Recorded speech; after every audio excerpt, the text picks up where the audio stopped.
Alrighty. Welcome everybody to our August 28th IRC tag meeting. Um, Dan, we don't have Angela in the room. Do you mind taking us across the start line? No, no problem. So welcome everybody to our Thursday meeting of the IRC. So we will start with roll call, please, Dustin. Alrighty. Angela Haupt is not in the room today. Ooh, hold on. Dan Young, Here. thank you. Jenny Luke, Here. thank you. Quinn Tai, Here. thank you. Patrick Hanks, Here. Ron Perkowicz, Here. Ken Brulette, Here. Josh Mergens, Here. Barry Kurth, not seen in the room. Justin Crovalho, Here. thank Here. you. Mariko Blessing, Here. Jonathan Jones, not seen in the room. Leah Summer, not seen in the room. Annie O'Rourke, I'm not seen in the room, and I just got a message from them saying that they'll be available about 9:30. So with that, we do have a quorum for business now. Okay, and it looks like Angela got on. Certainly did. Yes, thank you, Dan, for starting that. Sorry, I was a minute late. Anytime. That is You're very okay. prompt. All right, so now, is there anyone from the public who would like to be recognized? Lucas? Yeah, hello, good morning. This is Lucas Shattuck, Fines Examiner of the City of Tacoma. Okay. And Lucas, I hear that you have a need to try to get your proposal heard first because you got some pressing stuff afterwards. Yes, I appreciate that if you could accommodate. Okay, I think we can pull that one to the top. Thanks. All right, I don't see any other hands. So we will move on to reviewing and approving the agenda as it's shown on the screen. Can I get a motion?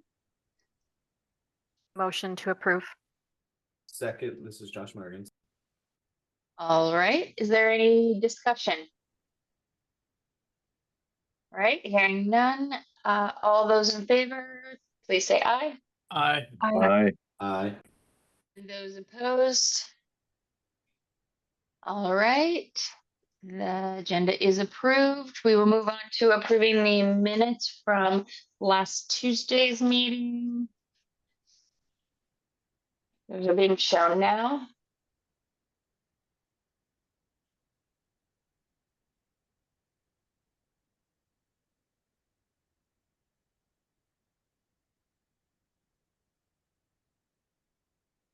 Quinn?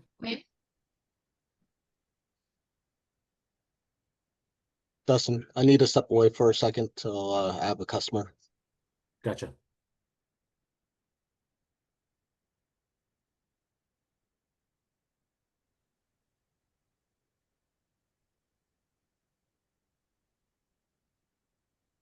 And that is the end of the minutes.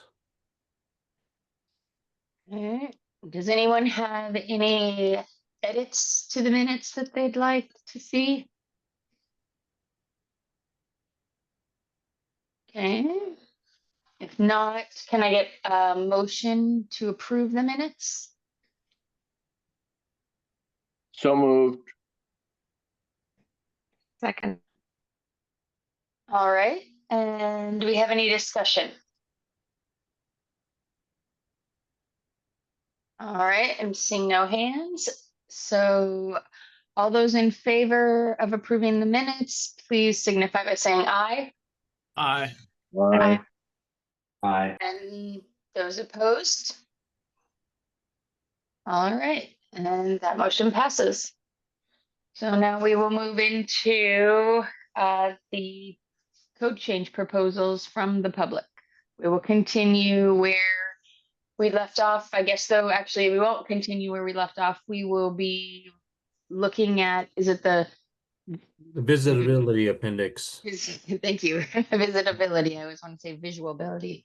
It's a tongue twister, that's for sure. Yeah. And then also Ken has some pressing stuff at 10, and he's asked if we can look at the one we tabled last time while he wasn't available to speak to it after Lucas's.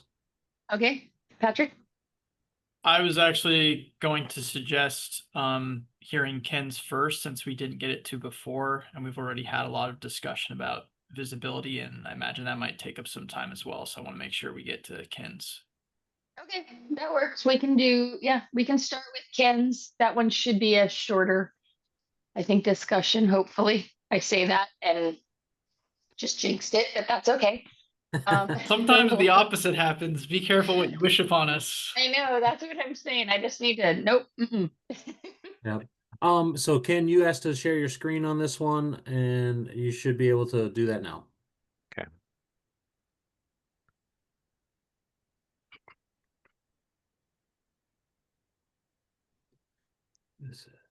Find the right screen here.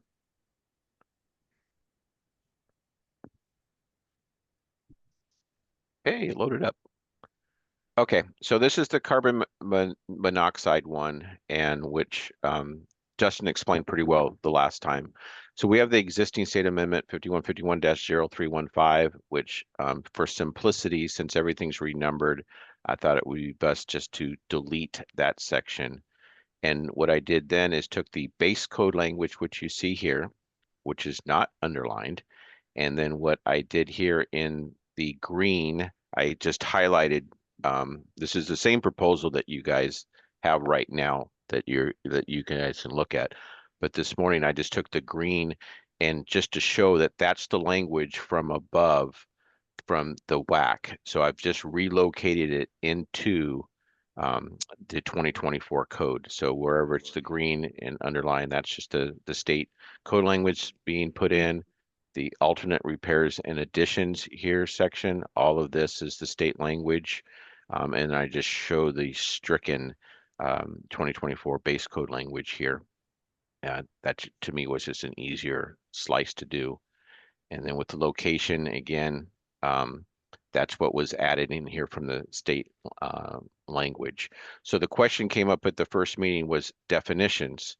And they, I think Ron was asking for additional definitions. Well, the state code language up here had been using sleeping area in here before, and also bedrooms in here in the state language. And I wasn't going to take that bite and try to develop new definitions for something that hadn't been defined before. And then I also took a little stab of the reasoning for that and updated the reasoning a little bit in here.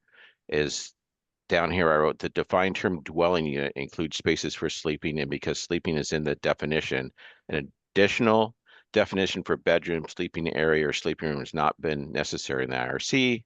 These interchangeable terms used in this proposal should not be confusing, but should allow the designer the ability to use these terms when applying certain functions of spaces. So when they're developing their plans, they might identify an area as a bedroom or sleeping area or sleeping room. It's all part of that dwelling unit. So that's the reason I didn't try to come up and create new definitions for those terms, just because it hadn't been done before in the past under the state or the national code. So I didn't think I was in that position to all of a sudden start creating definitions for existing language. And that's the proposal. Any questions on our second reading through? Ken, this Ron.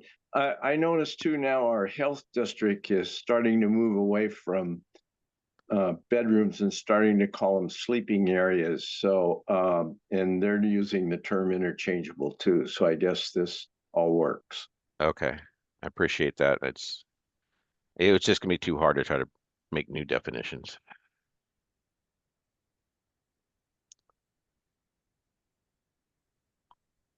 Angela.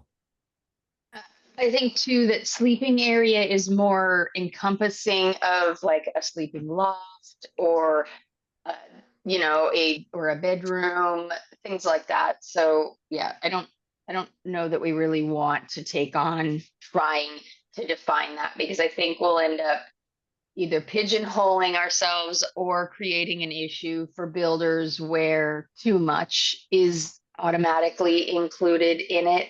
Like, you know, you could sleep in that room, which I hear all the time, and you know, if you want to be overzealous. So I like that it's a little bit more general. I think it's worked for years, and I don't know that it's been an issue, but maybe Patrick has a different opinion that it has been an issue, but I don't think there should be a definition. Patrick? Yeah, thanks, Ken, for bringing this up. I've been dealing with a lot of code things, so I want to make sure I understand this correctly. So the version that's on the screen, it's the same as the revision. It's just highlighted to show the Yep. moved. Yeah, I just before the meeting, I told Dustin I just wanted to show that just highlighted in green for Washington, I guess. And just so everybody would see that why there's so much language here, and that's just moving the stuff up here that was the state language and finding it where to put it into the body of the code. And yes, it's the exact same language. I just highlighted it for emphasis for the meeting today. Awesome. Dustin, when it comes to like the rulemaking documents, because I know there's other times where we've like moved sections around, do we note that differently, or is it just only the strikeouts and underlined? It's potentially notated a little bit differently. So in the rulemaking documents, when so for like the CR 102, up in the top, there will be this is the change and rationale statements. And then as far as the way that will look in the actual WAC language draft, the section in 315 will be shown as strikeout. And then I do believe that 311 will create a new WAC number for us, and that'll be shown as a new section. So when you're looking at the draft, it won't show underline in the draft work. It'll be labeled as a new section, and that's the one kind of thing that can be missed easily. It'll look like there's no changes, but up at the top of the section, it'll say new section. But we'll have like a matrix or a table Showing all of our changes, describing yes. the different. Yeah, okay, all right, awesome. Yeah, I just want to make sure I understood that. As long as it sounds like Ron's got his concerns addressed, so I think we're in support of this.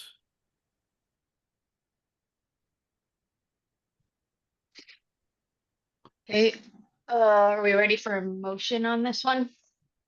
I believe so. I can make a motion to approve. Second. All right, do we have any further discussion for this one? All right, seeing no hands, all those in favor signify by saying aye. Aye. Aye. Aye. Aye. And those opposed? All right, that passes. Thanks, everyone. Thank you, Ken. All right, Lucas, we're gonna get to the visitability appendix. Now that's proposal 025. Just when at last meeting, I made a small change to the document, and I indicated I wasn't going to call it a revision, but then as I was expecting more revisions to come in, I just created a revision 2. So R2 was what was created at our last meeting, and R3 is the work that we got in yesterday before the meeting. And I also wanted to talk about the way this is presented on the website. You'll notice that there's 3 versions of this spreadsheet on there, which indicate kind of as proposals came in through the day yesterday, those show when those were updated on the website. Just to be clear, so hearing that there were some changes last time and it wasn't abundantly clear, I wanted to make sure that there's different versions tracking that change as we go through. So 025 R3, give me 2 seconds and I'll open it up.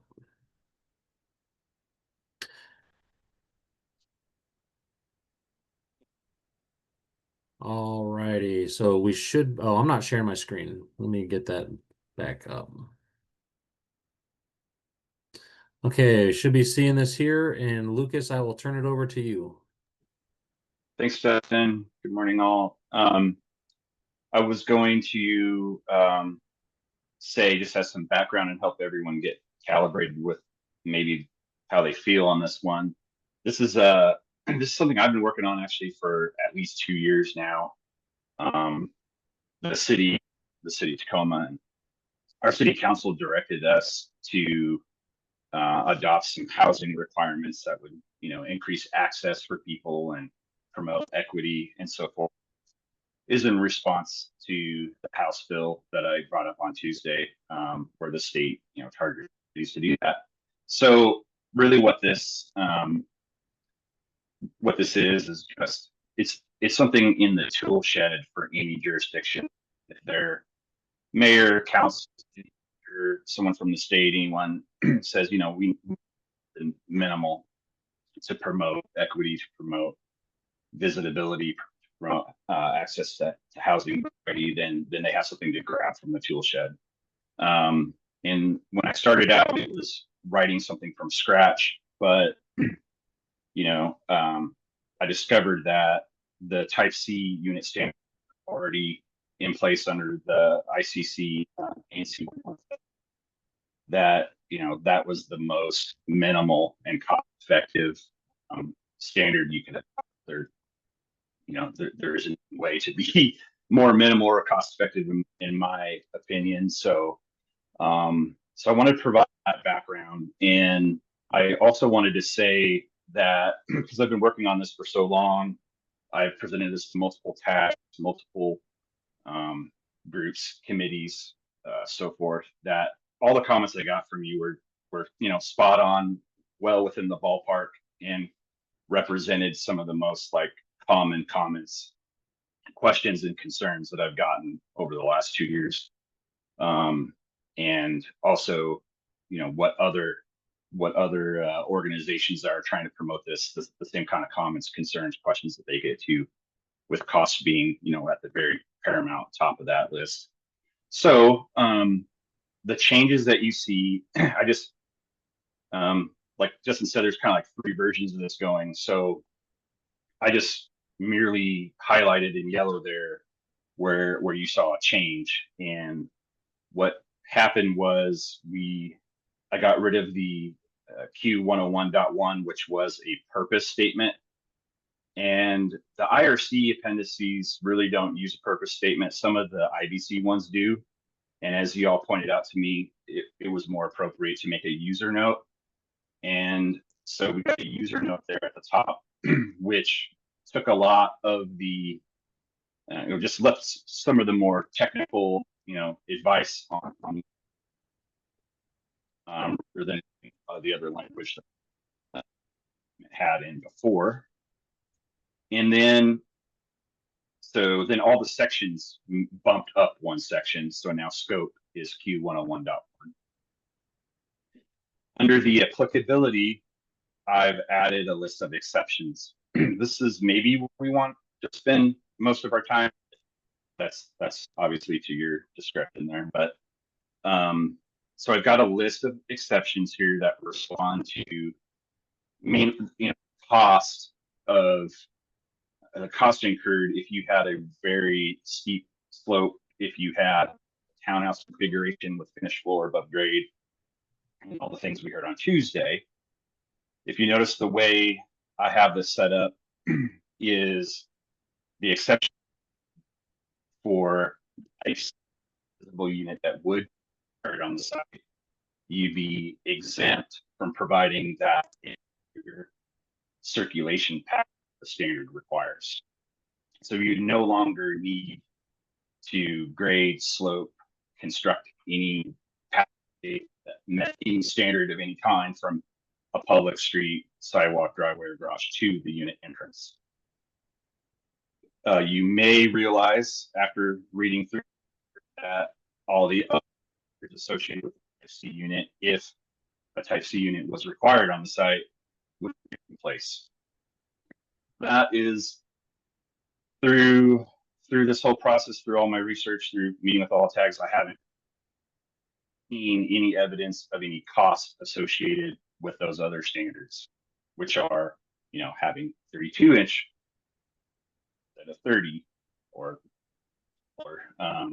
which is lighting control, and 48 inches, putting some blocking.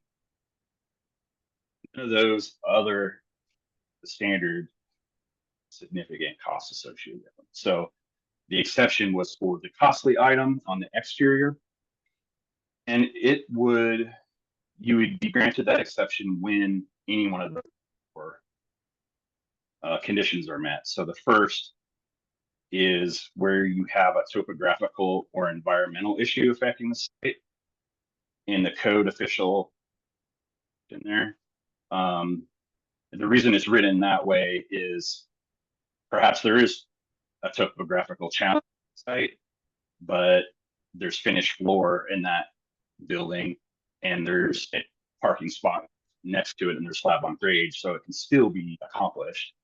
So, you know, you're already meeting the code, so there you go. But so topographical or environmental, and so that casts a pretty broad net too, though. So if your jurisdiction has a critical areas ordinance, which includes a definition for steep slopes, it's regulated under that. If there's a wetland, if there's liquefaction, landslide hazard, any of those types of things, you'd be exempt. And then the second one is if you're located in a hazard area, because inherently with that, your finished floor is going to have a requirement to be 2, 3, maybe more feet above grade or above that flood hazard line. And you're sort of double covered with flood hazard by exception number 1, but you're specifically exempt there, exception number 2.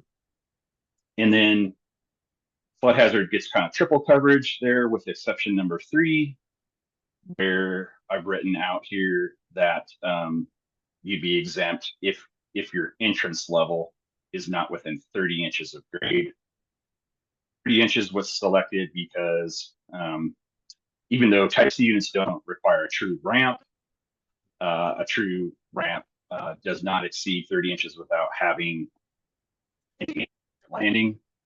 It's also at the point in which your a flight of stairs that requires handrails, virtual landing above 30 inches would require fall protection. Those kinds of elements are that's triggered at 30 inches. And so it's a reasonable target. And then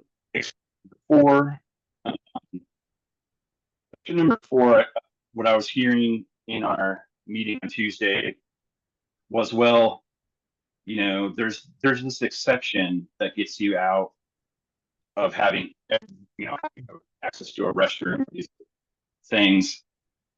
Say if you had a townhouse with a garage on the bottom floor, a builder might be tempted to just do the bare minimum, which is to kind of shoehorn a square foot habitable room on that level. And they'd be super annoyed by that, and there wouldn't be great benefit to that. Now, if you did have that sort of, you know, say townhouse with garage on the bottom floor, you wouldn't need, you know, to provide that exterior circulation path anymore. You know, because the bang for buck argument that we had on Tuesday, you just so these lists of exceptions are just try to address those comments, concerns with cost, units with stoops or raised above grade, and units that didn't have significant habitable space on the entrance level.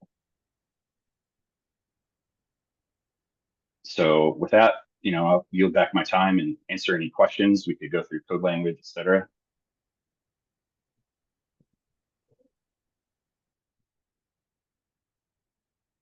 Any comments or questions for Lucas?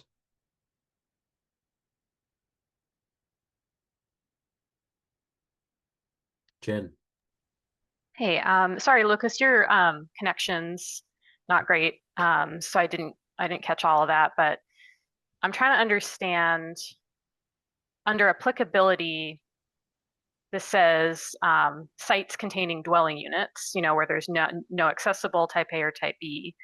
So that would be every single new single family site. And then there's these exceptions about the exterior portion of the path. And then lower, there's another section that says sites with 3 or more dwelling units. And that's when they would apply, but there's no exceptions. And I think that was part of what we were actually asking for. So now I'm confused about when this even applies, because there's 2 sections and one seems to speak to all sites, regardless of the number of units. Yeah, I definitely appreciate that. That's something that I myself had a little trouble with, and the only reason it's set up that way is because of guidance from the IUC tag when I took the same proposal through. It doesn't have to be the same as that. I'm not saying we have to do it the same way, but I think perhaps to make it a little more clear, that additional applicability section could say, you know, sites containing 3 or more dwelling or sleeping units, just like later on the section which charges you to meet the type C visible unit standard says. Right now, I mean, I think it still functions as, even though it's not crystal clear, I think it functions where, you know, and code does this sometimes where it gives and then it takes, you know, it says do something, then it says never mind, and then after you do the math, you're still doing a net something. But if the tag doesn't think that's clear enough, my suggestion would be to just add that language there at the very beginning under applicability, where you'd say sites containing 3 or more dwelling or sleeping units, just like I do later on under section 103.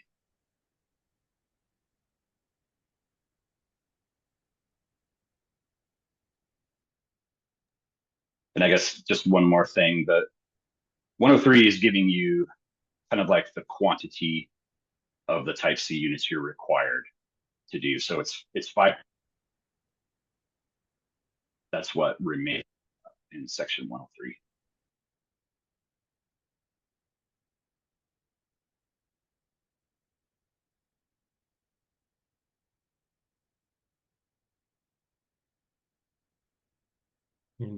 Patrick? Yeah. First I want to say thanks, Dustin, for doing the multiple versions of the document on the agenda items. You know, I know sometimes there's things that need to get fixed or things come in and need to get added to the agenda, but I really appreciate that because it made it really easy to see what changed and when, and go back and look at the versions. And then for Lucas, I'll say I appreciate that you submitted a revision under short notice and tried to address some of the tag concerns. I'm gonna ditto Jen's comment. I'm a little confused about when and where this would apply and if it could potentially apply to all single family homes. And overall, I'm still really concerned that, I mean, I think the exceptions may help some of the issues, but that's going to come down to like whether or not the building official, chooses to recognize those issues. And I know that our builders often have issues where they're not always on the same page as the building official. And so the builder will feel something's impractical due to topographical or other issues. But if the building official doesn't agree, then they still have to comply with this no matter how much it costs. And, you know, for the builder, it doesn't, like, it's not going to financially impact their bottom line per se. But it's, you know, that's going to get passed on to the consumer. And so here we are trying to make things more accessible. We're trying to keep affordability, but we end up just making things more expensive. And then I know this will provide some units that are type C, and we've spoken about how it could benefit people, maybe make it a little bit easier to age in place, or if they have a family member who wants to visit who has mobility issues, or if they, you know, have a temporary need for more accessible features. But they have to be in that one unit, or whatever, that 5% of units. What if they're in a different unit in a building? It's like, it seems to me that it's kind of like a lot of things have to happen in order for this to receive its full benefit. Like the right people have to be in the right units, and the right things have to happen in order to see the benefit of this. So that's what I'll say for now. Thank you.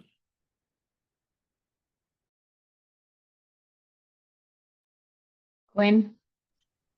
Maybe to avoid any confusion then, maybe just add in the 101.2 sites containing three or more. So just add those 2 or 3 words in there.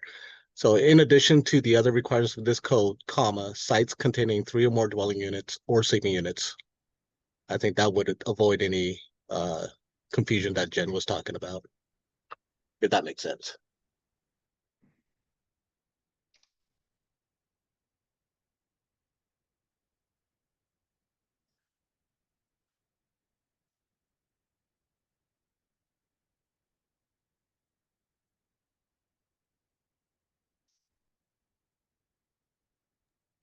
Angela, go ahead.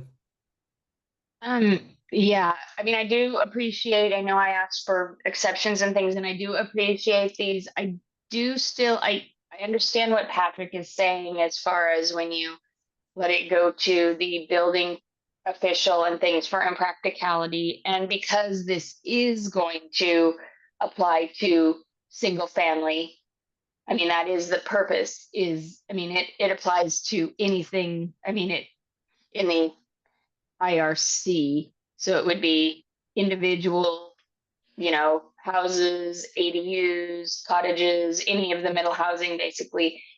I still like the exception. I think I can't remember. I think it was Portland or where it specified exactly like a slope, or a changing grade of a certain amount in addition to the impractical, just because then it gives sort of a baseline to go off of.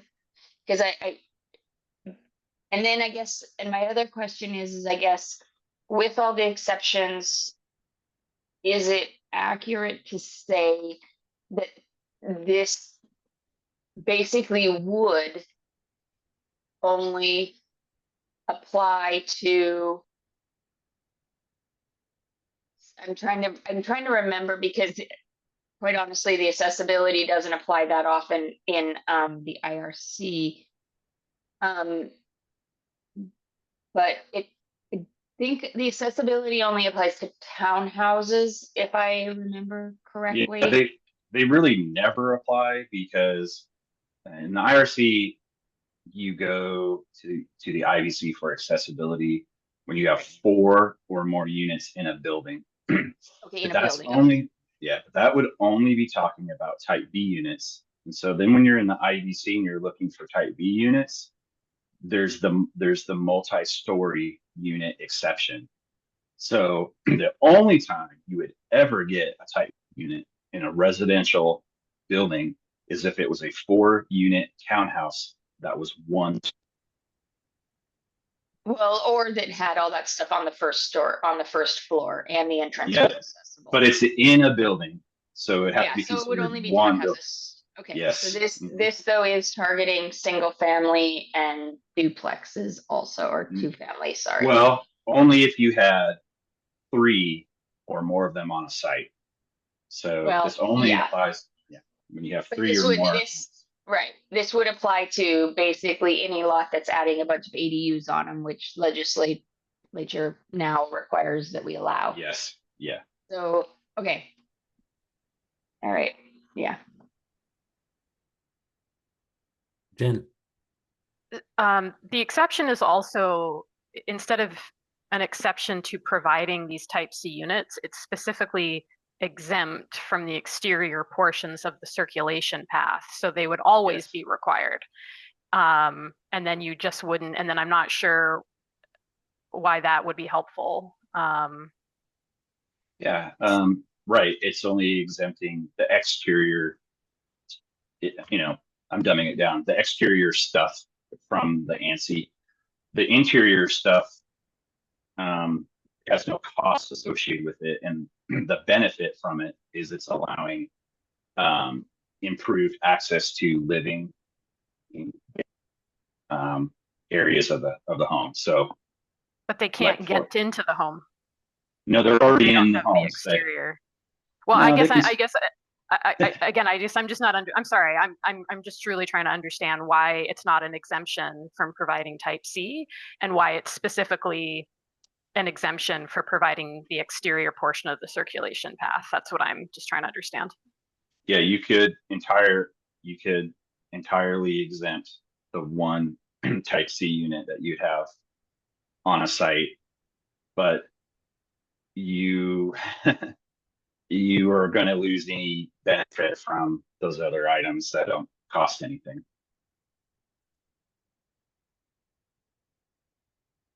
Patrick? Yeah. Piggybacking off Jen and Angela's great points. To Jen's point, I guess I glossed over that. I'm wondering why the exceptions aren't to the entirety of the section. Why are they just to the specific exterior portions, not the entire section? And then to Angela's point, you know, this is really going to target middle housing. And, you know, I would say our industry and builders are really frustrated that the legislature has made really good progress in helping address the affordable housing crisis and expanding middle housing options statewide. And then as soon as that happens, there's all these local pushes to effectively try to undermine that and make it more expensive and add in extra requirements and effectively just make it harder and harder to add in ADUs. So I'm concerned that the way it's also worded, that if you have a dwelling unit already on a site, and then there's an ADU that was added maybe in Seattle before recent changes, and then they go to add in another ADU, all of a sudden now this is going to trigger, and they're going to have to either make the current one fit these requirements, or they're going to have to remodel and change one of the other dwelling units. This wouldn't apply to any existing. So it's only when you add 3 or more new units. Okay, well, it says sites containing 3 or more dwelling units. Yeah, so we didn't move the entirety of section 103 up. So you could add the other words from that section. Okay, and then the other point I was going to make is I think accessibility requirements make a lot more sense in the IBC. They're more important on the multifamily side, where that's almost entirely tenant based, and tenants don't necessarily control the ability to remodel the unit that they're in to age in place, or if they have other things happen. Whereas primarily under the residential code, you have more owner based, and somebody who owns their dwelling unit can do whatever remodeling they want. And so as they age in place, or if they want to make something more accessible, you try to lower the initial construction costs and make sure the code is just a minimum. They can build and live in an affordable site, and then over time they can change that dwelling unit to match and fit their needs. Historically, you know, the homes that my grandparents had, that's what they were able to do, buy a really, really affordable unit up front and change it and adapt to it over time. And so that's a concern I have with this. I'll turn it over to Micah. Thank you. Micah. Thanks, Patrick. Thanks, everybody. Just since Seattle was mentioned, I'll jump on. I'm not sure we would adopt this. It's not mandatory. I have some concerns with the language as well, but I wasn't going to jump into that in too much depth. However, I would even be more lenient on item 1 if you all were to approve this, because that is already covered in RCW. I think it's 70.65 or something like that. I don't know what, maybe it's 70.85. That talks about impracticality and doesn't give a bunch of stipulations. So my question, if that item number 1 were to even apply, with the RCW governor with this, I mean, yeah, this is more specific, but it's still subjective to what, since there's no outline of what an environmental issue is and what the topographical significance would be to trigger item 1. So I have some concerns with the language beyond that, but you all have it covered. Thanks. Lucas. Yeah, first I just wanted to respond to what Micah just said, and maybe what Patrick said too.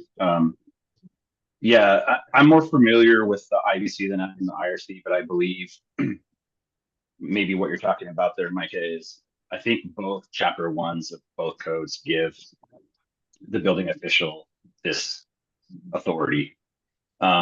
This exception number 1 kind of reiterates that. It gives the authority to the code official, so it could be the plan reviewer or whoever.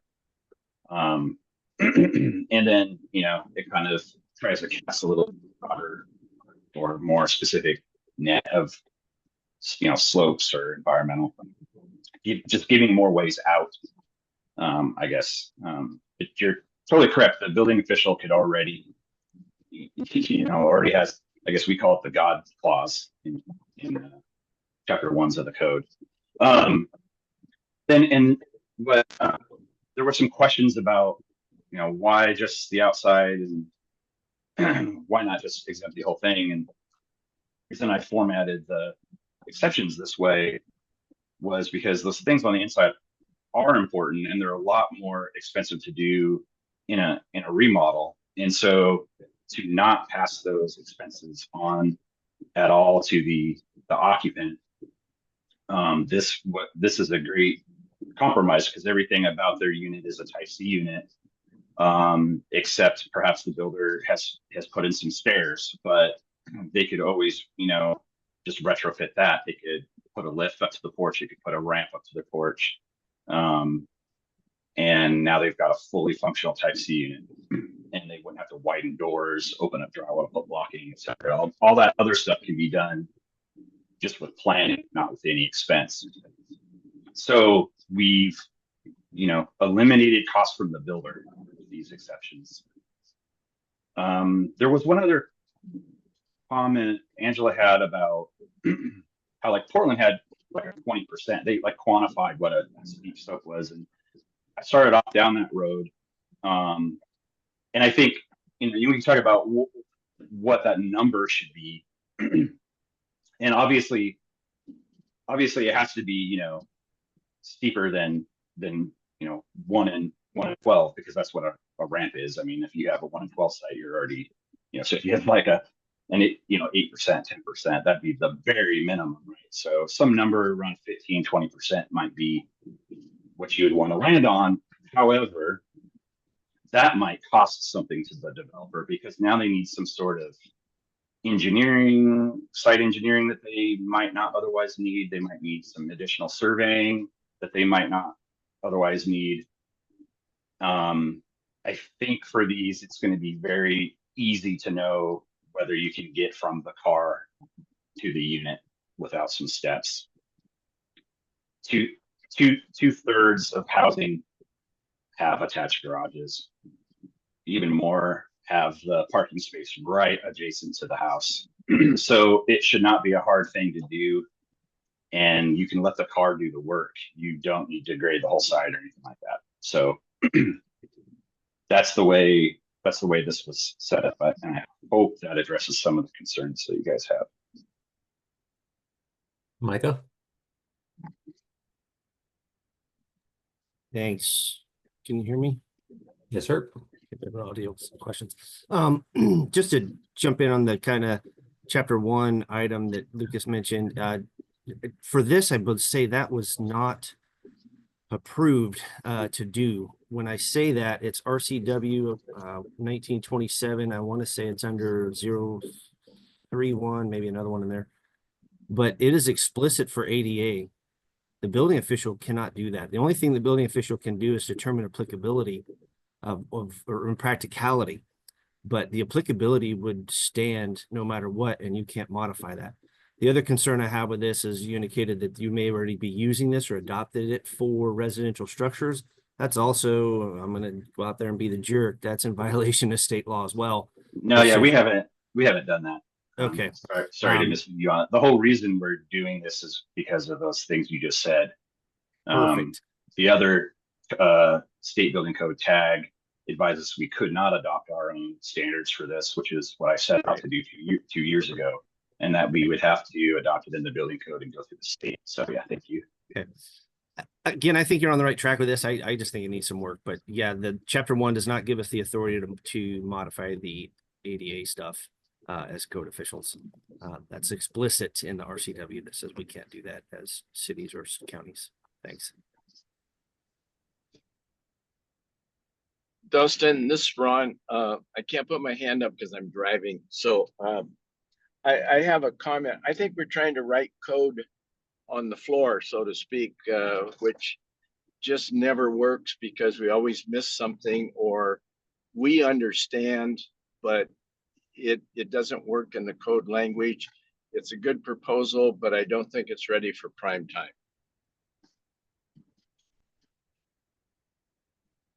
Thank you, Ron. Annie? I'm sorry I missed the beginning of this discussion since I didn't duck in until later on. So it may have been covered, but Lucas, what was the motivation for including sleeping units? I had expressed this in the initial reading meeting where here out in Clallam County, folks will build detached structures just to get away, send their kids out there. And I'm just concerned about the sleeping unit piece of it. Could you give me a little background on that?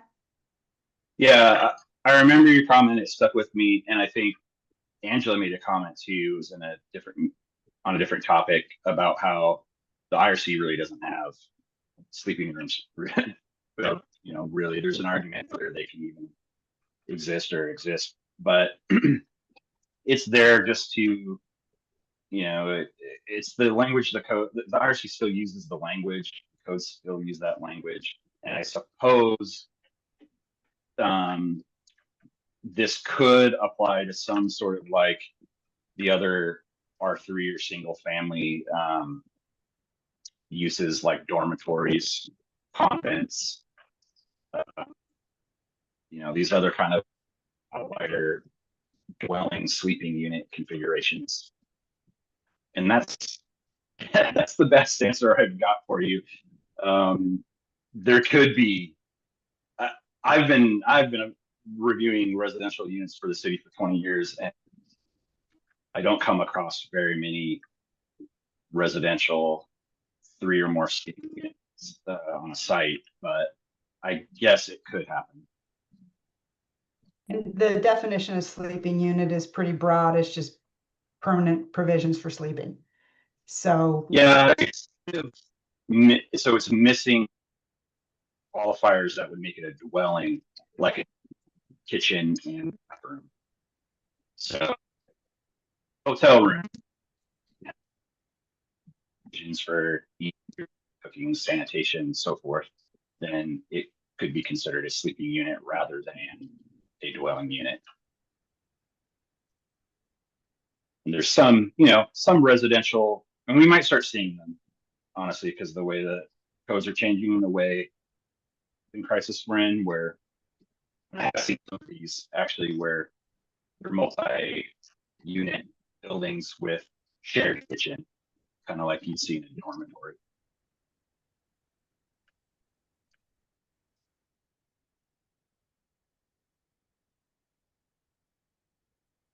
Other comments or questions for Lucas?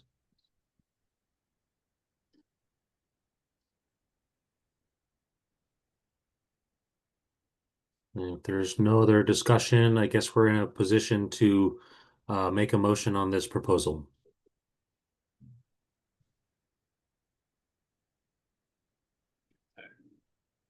A question, Dustin. We have to either accept or reject, or is there a third option, maybe to send it back for revisions? I know we're cut short on time. So that is a third option, is to send it back for further revision. One of the one of the things that if we make a motion to move this forward, this isn't a final adoption of this appendix as an optional appendix into the building or into the residential code. This will go to public comment, and we could hear from the public, and at final adoption is when this would for sure get codified or potentially modified based on public comments to the proposal. So this isn't the last chance for changes here. But you are right, we're on a tight timeline for the tag to finish up the work. It is my hope that we can run through these and get them approved today, but if the tag wants to see another revision on this, that is the tag's prerogative.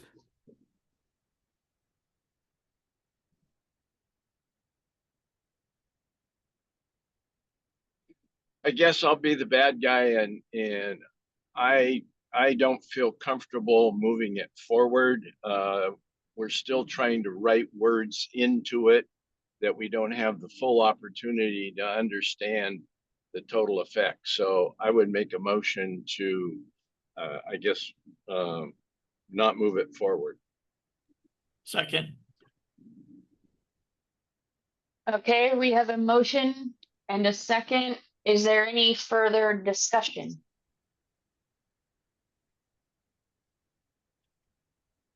Patrick. Yeah, I think, you know, if we had more time, I'd be fine. I think what this really needs is a work group of probably somebody from WABO, probably somebody from the industry, to work with the proponent and you know, work through this and get it to a point where a consensus could develop and approve this. And I don't think we have the time for that. And I think we're on track to complete everything else. And with the way the code cycle is so delayed, if we take another week or more weeks, it's going to have other negative effects for the other codes.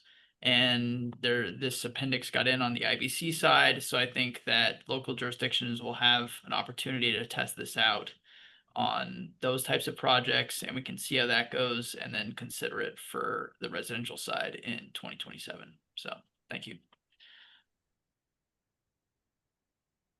Mariko? Yeah, I have mixed feelings about this one.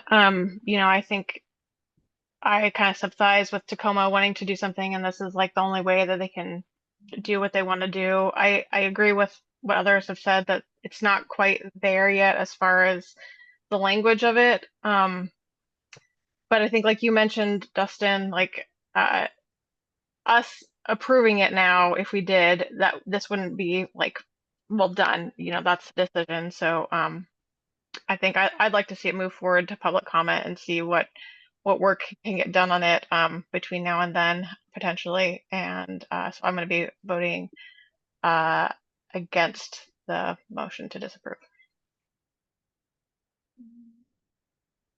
I have to disagree with that. I think if we move it ahead with our support, that gives an indication that we're supportive of it as it is, even though there's opportunity for public comment.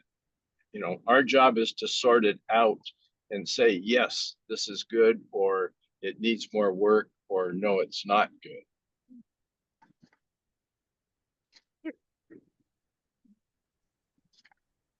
Okay, is there any more discussion on this before we vote?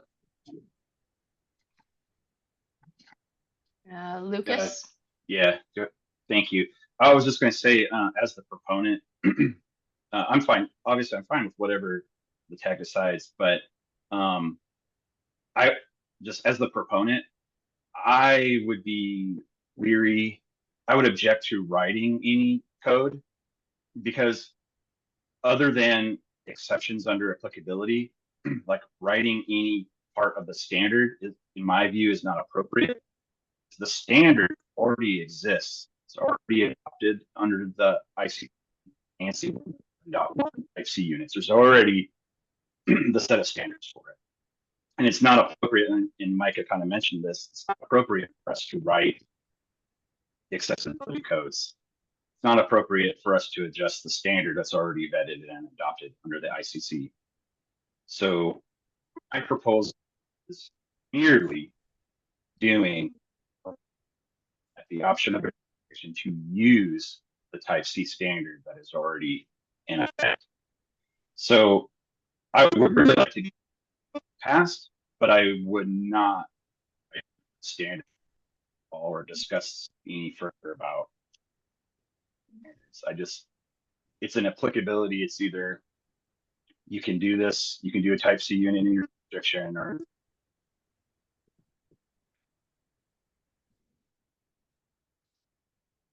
Okay.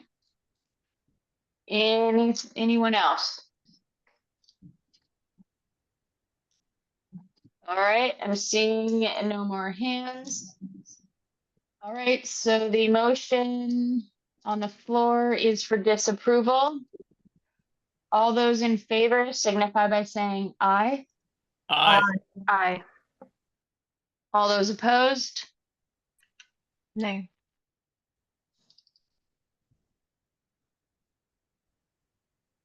Okay, that motion passes.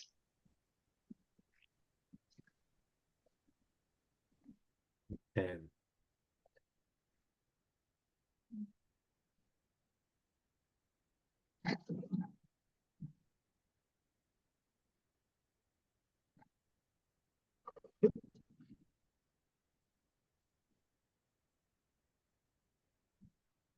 Give me just a moment. I'm updating the spreadsheets.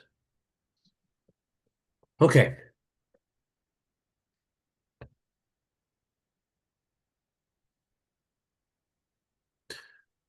So with that one, we've gone to the ones that we've gone back. I was gonna pass over Justin's proposal to get to ones that we didn't get to at our last meetings. So looking for these proposals from Eric Vandermeer. I don't see Eric online today. In last week, we tabled 040, 041, and 042 in favor of hopefully having Eric here to speak on his proposals. Does the tag want to deliberate these without that benefit today? I think we need to move forward with him. I mean, one way or Okay. another. So yeah.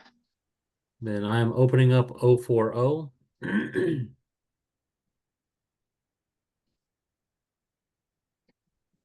And on this one, I believe most of the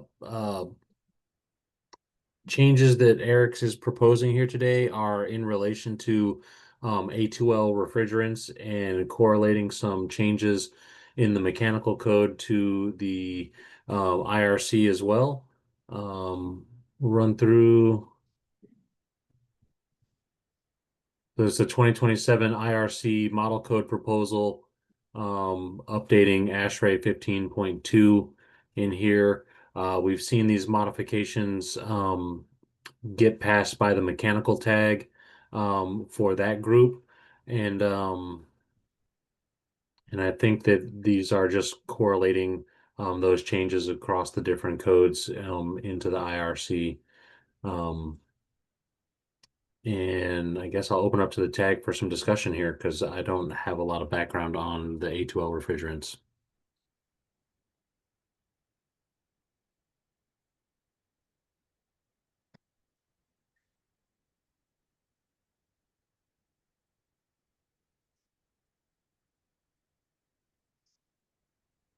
Micah. I had hoped not signing up for the tag that I wouldn't have to jump in. Just kidding on this though.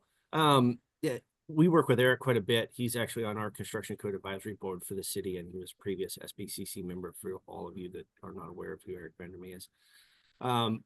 He does work directly in this field and is accurate on the information he's providing here.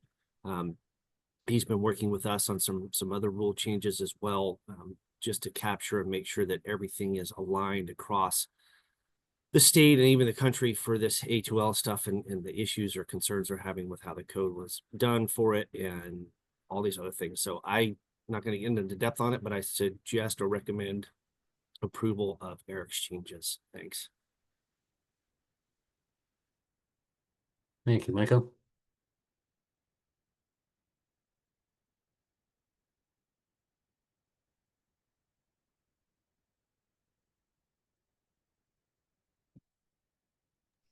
Patrick. I will move to approve. Seconded. Second. Who was All the right. first? We have a motion to approve and a second. Is there any further discussion? Patrick, did you want to discuss or is your hand just set from Nope, making a motion? sorry, I forgot to lower it. Okay, any discussion on that? All right, seeing no hands. All those in favor signify by saying aye. Aye. And those opposed? All right, that one passes.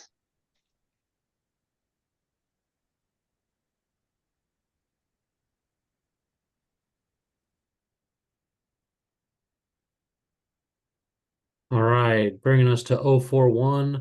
And like I said, I believe all three of these are just bringing in, well, I might be wrong on that one. Let me just open it up. But I was under the impression that these are all A2L refrigerant related proposals. But I think I'm wrong on this one.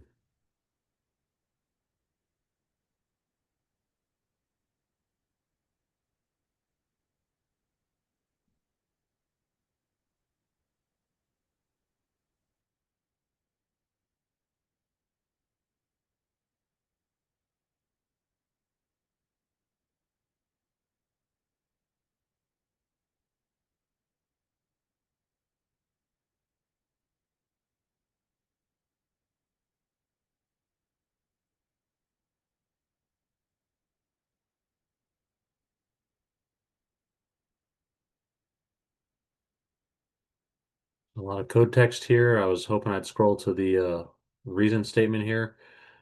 So this is aligning the 2024 IRC ventilation provisions with the 2024 IMC residential ventilation provisions.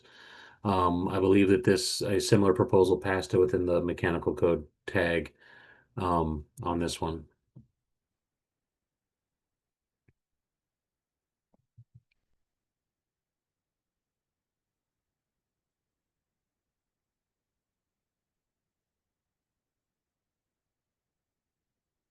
Can you go back to the reason statement, Dustin? I think there might be a difference between what I'm looking at.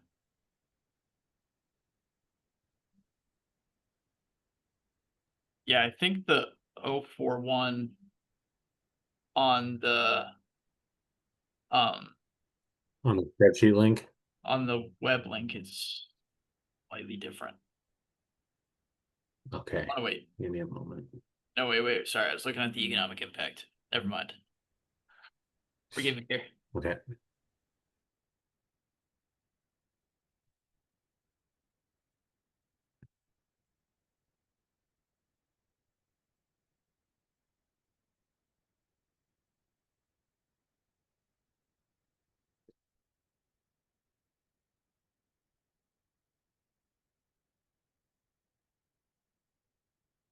So is any discussion on this one? Like I said, Brandon, I see you online here. Do you recall these types of modifications from the mechanical code by chance?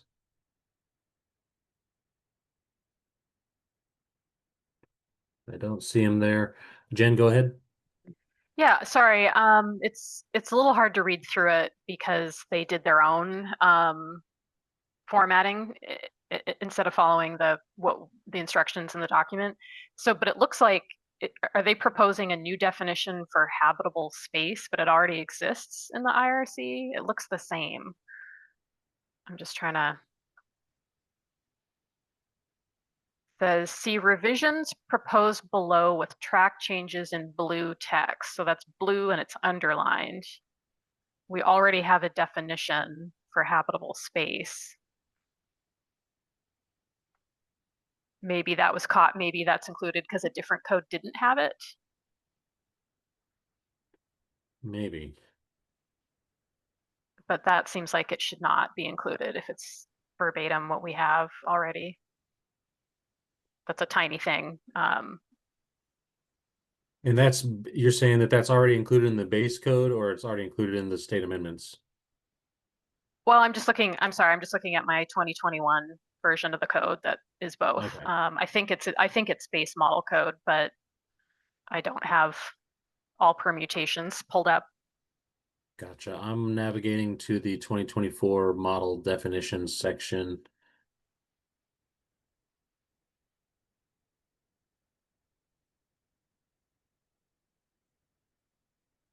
And then like the prefix I think would be different. Like I think it would be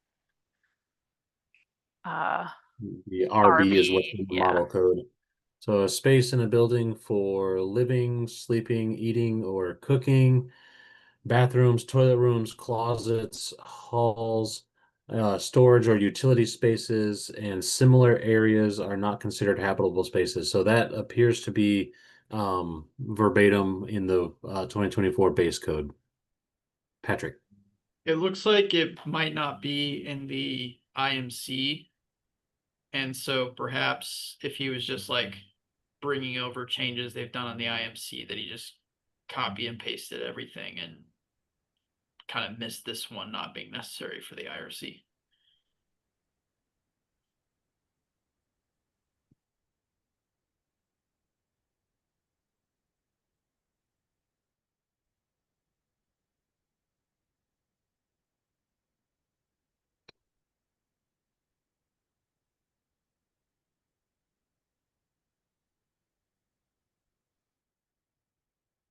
Micah? I'm not certain on this, but is Eric trying to bring that definition into the mechanical code? Because it is not in the mechanical code. Maybe Yeah, that's I what he's see. indicating. I Just a- think so. That's a curiosity question there. So yeah, I agree. I'm looking there at the mechanical code. Habitable space is not included there. I would have to go back and look at the proposals in the mechanical code to see if there's one that aligns with this one to bring that definition in. But I mean, for this one, that shouldn't be there. Because I I mean, would this is agree. only applying to the IRC. So And it's like he cut and pasted a big section of the same proposal and just didn't take that out. yeah, it looks like he took a snap of this. So this is just a JPEG or whatever type of file image this is. This is not an editable text for me at the moment. That So definition above is not even in the IRC and it's struck through as well. So I don't think this like in general, I think this is probably a fine amendment, but I don't think all of the work to make this an actual, like something that we can approve and move forward without any edits, I don't think it's quite ready. I think it just needs to be kind of correlated a little bit with the IRC specifics and maybe put into the proper formatting. okay. So for this one, would we be asking for a revision from the proponent on this to clean this up to make it read better as far as what the changes to the IRC are? And put it in actual proposal format, not cutting and pasting snippets from a different one. It needs to be text and put into the document to verify that everything does apply. Micah? What does the process on that look like? If what I'm hearing, if you don't vote it forward today, it won't go forward. And are we talking about just formatting and correlation issues? And Dustin, please inform us. My understanding was that was going to be a correlation committee, or maybe that was the BFRW committee doing that correlation, but I thought there was some of that going to occur. Not that I'm encouraging you all to vote this forward, but the correlation question came up, and so yes, if we're there's no still chance planning to on move bringing this some forward correlation today, is committee. it 2027? So, you know, if we want this stuff edited out of here, I can take care of that edit. It's just that this is a, you know, picture, not text that's editable, so it's a little bit more work there. I'm not shirking that. If we want to vote it forward with those modifications, I can definitely make those to this document. And as far as correlation, yes, that's we're intending to bring that group to bear as well as soon as we can get these proposals both from the UPC and IRC moved forward through the tag, and then we'll be doing the correlation committee per the motions made back in 2020. I want to say 3 or 4. Micah, I have an email from you pointing back to the meeting where that group was formed, but I don't have the date memorized. So we can work with this one. Just the edits I don't think I can do on screen here today as fast as would be prudent. Jen, go ahead. Well, I was going to say that I would be comfortable moving this forward with the edit of striking all of his proposed changes for definitions other than distributed whole house ventilation, because I don't know that we want to add interior adjacent room. I'm assuming that's not in the IRC based on my experience. I haven't had a chance to look. But also in distributed whole house ventilation system, he's referencing section 402, which I don't believe is a section in the IRC that he's trying to reference. And that's just the stuff I'm catching on the fly right now in the meeting without having been able to read through the rest of the document. So maybe it's just the definitions that need attention, but maybe not.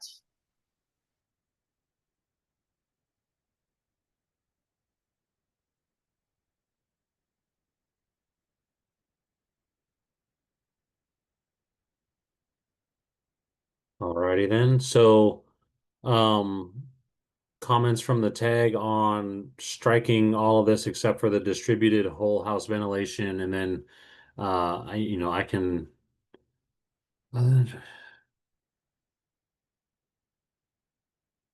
guess I'd have to figure out what section 4023 should be referencing in this proposal as I make a modification to it.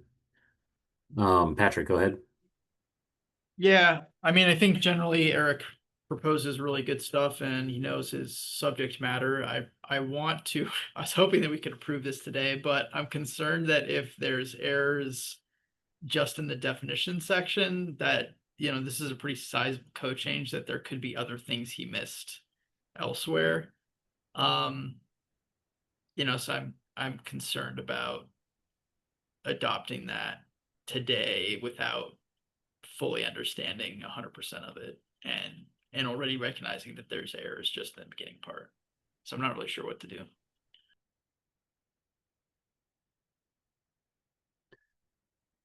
And so if we were to deny this one, we would, as far as what we've been talking about here today, the definitions are clearly have some room to be clarified for what the application should be here in the IRC.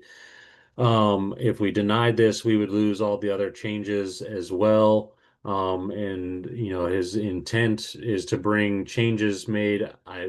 Brandon, let me know that we don't have correlating proposal in the IMC on this one.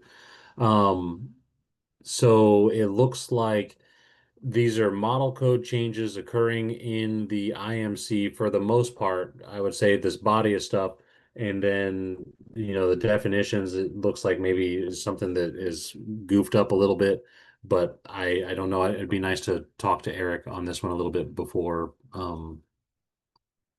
denying or moving forward. Jen? And we skipped over these at the last meeting, right? So he hasn't been available to work on this for the last two readings. Correct. So that's unfortunate, but that doesn't seem like we're available and we're ready to work with him on it, I guess is my point. But he's not here, so. Fair point. And is this entire document a snippet kind of thing? Or is some of it Word documents? What we have is a PDF, so I can't tell. Yeah, it looks like just the definitions is a snapshot. It looks like the remainder of this is editable text. Okay. Patrick? Yeah, does somebody have like a way to get hold of him quickly? Because if we like table this until 11 or something, try to get him in here to help us work through this. I do have an email for him. I can shoot off a message now and we'll see if he hops on.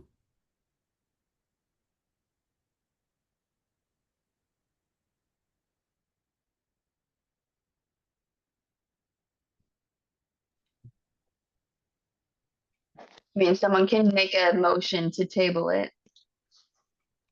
Otherwise, we need something else. I'll make a motion to table until 11. Seconded. Okay. Do we have any discussion on the motion?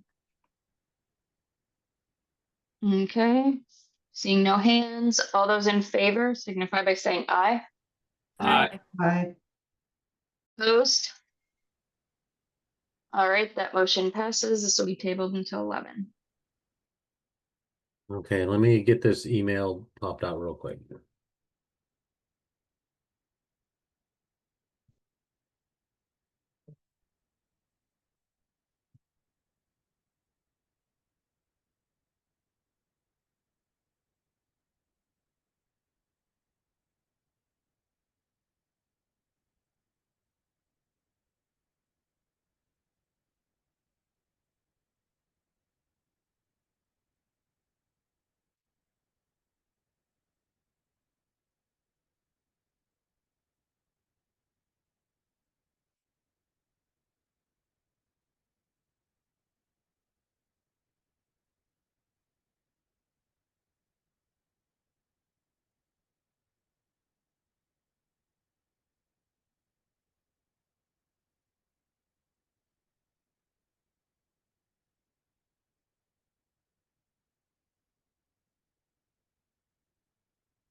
Okay, I've got him a message shot off. Um, I will keep an eye on here if he can pop on. Maybe we can take this a little bit before 11. But we'll see where we get to. All right, closing that for now. That brings us to 042. We may have similar questions on these as well, but we'll run through this. Boiler and water heater installation. I'm gonna skip to the reason statement. Clarifies that boilers and water heaters using a refrigeration system need to be installed in accordance with ASHRAE 15.2, ASHRAE 15, or IMC Chapter 11 provisions as required by not sure. It looks like it adds an exception that allows the use of other than A1 and A2L refrigerants when refrigeration systems are installed in accordance with the IMC, which would allow the use of IMC Chapter 11 and ASHRAE 15 provisions. It states that there's no cost on this one. IRC section 1301.1 already requires installation of the mechanical appliances, equipment, and systems not addressed by this code in accordance with IMC.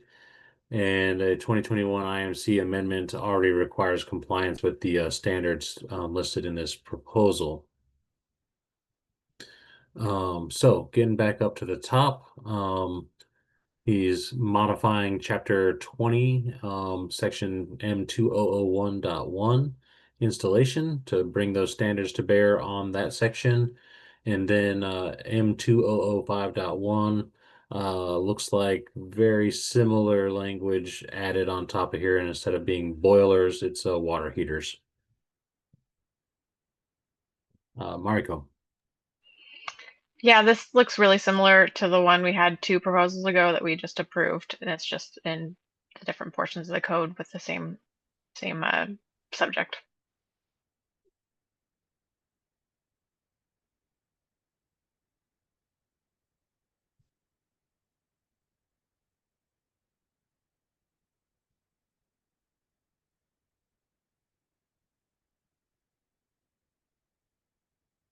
All right, any other comments on this one? And if not, we're in a position for a motion on this proposal. I move to approve. Second. All right, we have a motion and a second. Do we have any discussion? All right, seeing no hands raised. All those in favor signify by saying aye. Aye. Aye. Aye. Those opposed? All right, that motion passes.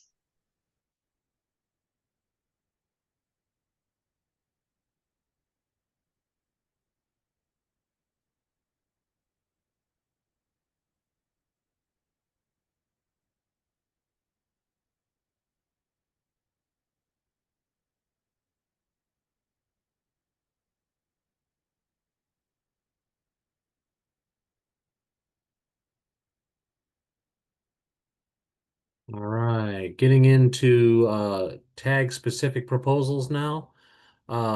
This is 24 GP2044 on light ventilation and heating. And let me get that opened up for R1.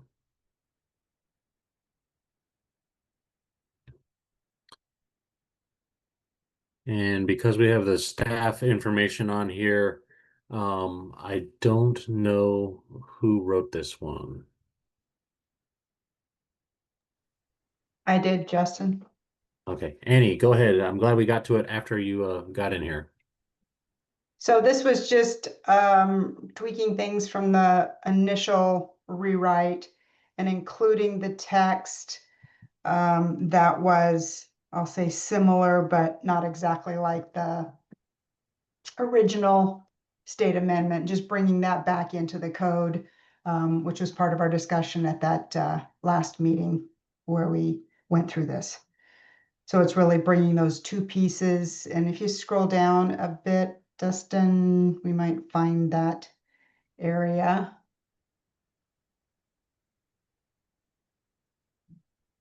Okay, right here.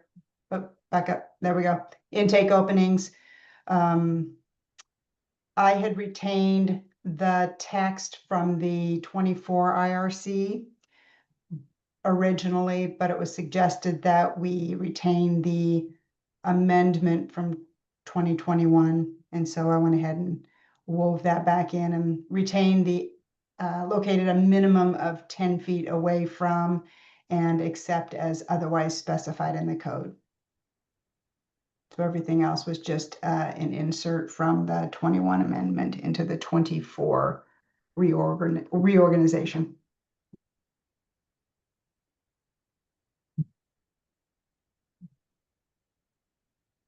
Jill, questions, comments for Annie?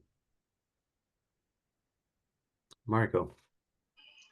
Yeah, sorry, I meant to email Annie about this one, but the only thing, it all looked good to me for the most part. The only thing that I noticed was in R325.8. If you want to scroll there. Exception 1. So that matches our Washington amendment for that exception, but that amendment was based on an IRC section with an exception that we just, like in our Washington amendment, we moved it around to a different location. And in the 2024 IRC, that exception changed.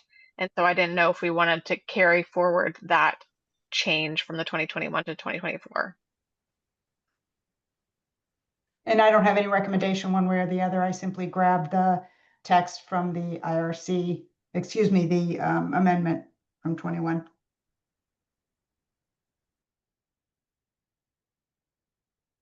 Micah. Thanks, Andy, for putting this together. In reviewing it, I do have an area where correlation failed last code cycle because we just didn't get it done. In section R325.3, you can scroll to that, Dustin. It states in the exception there that additions with less than 500 square feet of conditioned floor space, I guess it's specific to additions, but I have concerns this may be in some type of conflict with Appendix AQ for tiny houses, which is a required appendix in the state. Is the tiny house going to be an addition? I don't know how folks maybe see that. Maybe that is the possibility, but my concern is that section sends you, or AQ 104.11, whole house mechanical ventilation, sends you back to section 15054, which I believe is now going to be here in 325 or something like that. But that's my concern. Is this is saying less than 500 square feet where the tiny house has 400, and I just, maybe there's some correlation needs to be involved there, but that's it. Angela? Addition is actually a defined term that says an extension or increase in floor area, number of stories or height of a building or structure. So I don't think a new tiny home would fit into that, if I'm reading it correctly. That was my question on interpretation. That's how you see it. That works for me. Thanks, Angela. I mean, that's obviously, if it's an interpretation, that's personal, but, you know.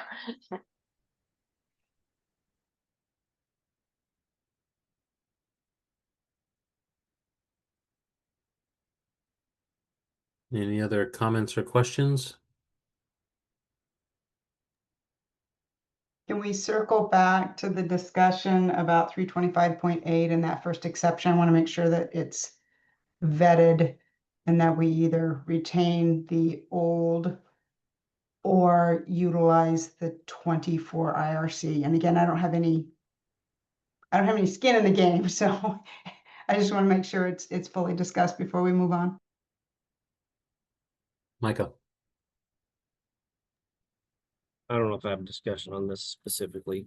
I guess my question is going to be in the reason statement for this. It says that the section is reorganized and new content is added. Could you all explain what the new content is? Is that what is in red on this proposal, or where's the new content based on the reason statement? I think that should be the items that need to be discussed as well.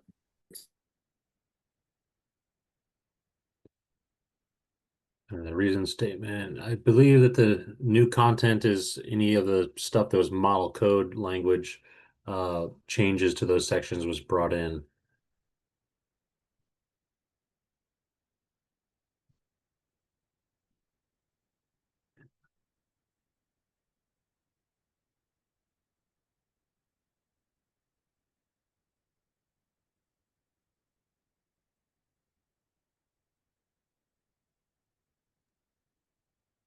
So in this proposal, they're not shown with any type of marginal marking. We need to go to code for that. Know what you're indicating, Dustin? Yeah. Okay.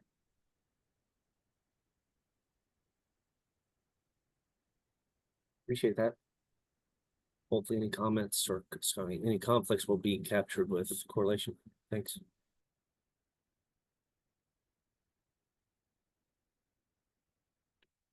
So Micah, just a quick question for you. As far as correlation goes, we want to correlate this one with the tiny house appendix and then just make sure that that correlation occurs with, is there another section or code body that we need to bring this before? No, I don't even think you need to correlate it with the tiny house stuff based on Angela's comments, and I agree with her on that. That was my question, was the interpretation, but no, I just the new content. When I say correlation, is correlation of any conflicts with our current amendments. I mean, this was combined, but I'm not sure the correlation, if there's any conflicts created from the new content of the model code and our existing amendments, if there's issues there. Again, since we haven't walked through what the new content is for the model code, then I'm not sure we have a complete understanding if it has any conflicts. Not that you shouldn't pass this. I think it should be approved, but I think something needs to be reviewed further for any of those conflicts during correlation. Gotcha.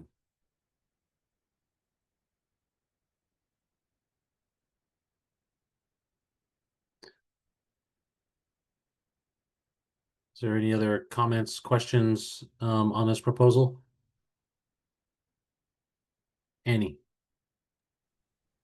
Can we go back to 325.8, number one, exception number one? I just want to make sure that we move forward with that exception number one. Again, this is taken from the 21 state amendment, and the 24 IRC exception reads, required glazed openings shall be permitted to face into a roofed porch, deck, or patio adjacent to a street, alley, public way, yard, or court where the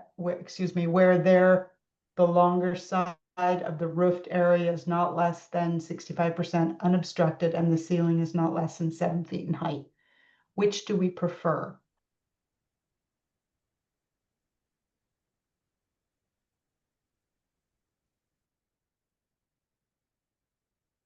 Mariko?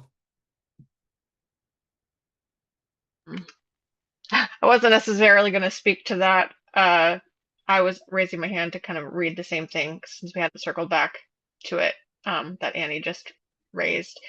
It did, what we have here for exception 1 matched the 2021 IRC in a different section that we copied. It was in IRC 303.9 exception 1. That language matched this exception 1 now, and then they changed it to the one that she just read that talks more about the roofed area, not just the porch area, I think was the main difference. I didn't go back to listen to like that code proposal or read the reason statement for that to know why that change was made in the IRC.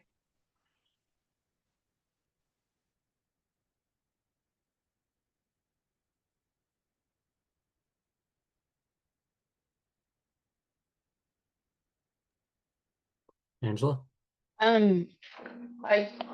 When she just read that, to me, it seemed like it was just rewording this. I didn't catch that it was discussing anything more than the roofed porch. But if that's the case, I mean, we may want to alter, since this is an amendment anyway, have it match the base code language. But again, I'm gonna have to pull that up. Yeah, it's really similar. I think where this says street, yard, or court, it says street, alley, public way, yard, or court. And then this says the longer side of the porch, and the new one says the longer side of the roofed area for, and it refers originally to like the roofed porch, deck, or patio. So those are the differences. And then yeah, a little rewording. So And it it's does actually, broaden that roofed area, including deck and patio. yeah, that's where it's More now, text. it's now expanding it Correct. from just a porch, which I don't see a problem with that. So it's just a matter of if you want to expand that exception.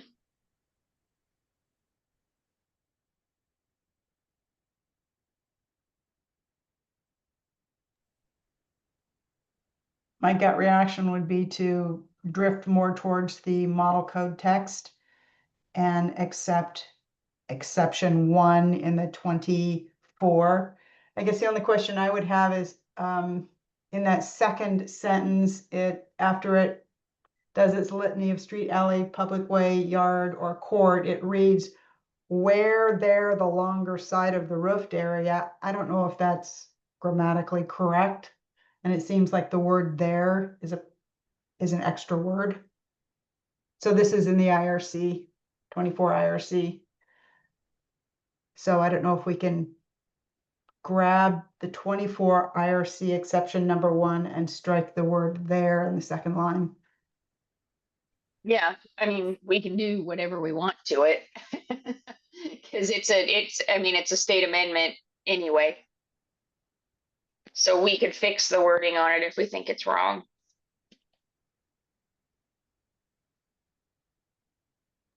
Dustin, are you able to bring up the 24 Yes. code just so that people can look at it?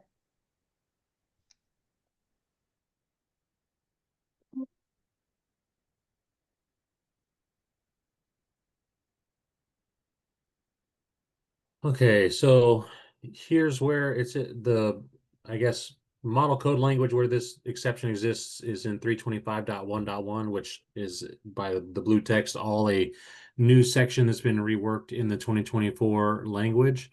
Looking at the proposal here, yeah, there we go.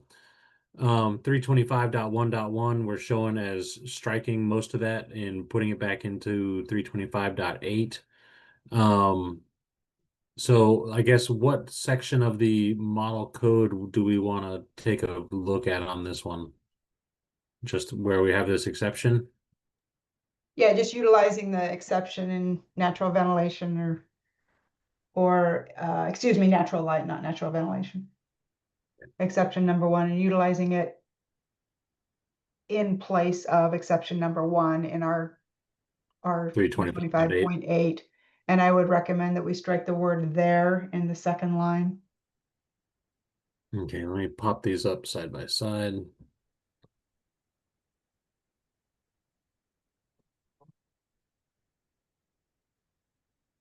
Of course, that jumps around.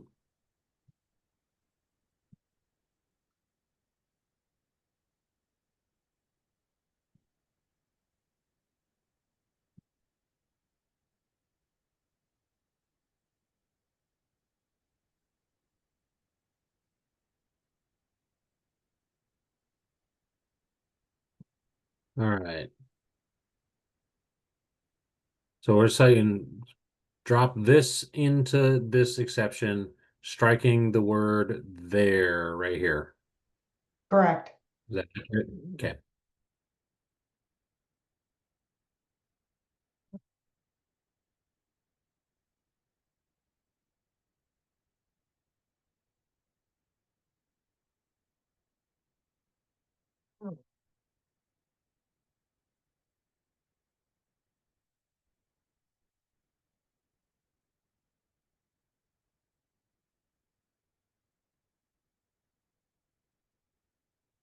So that's what we're proposing changing right now. Does that look accurate to the group?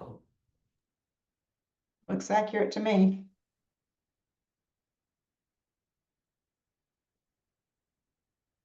Okay.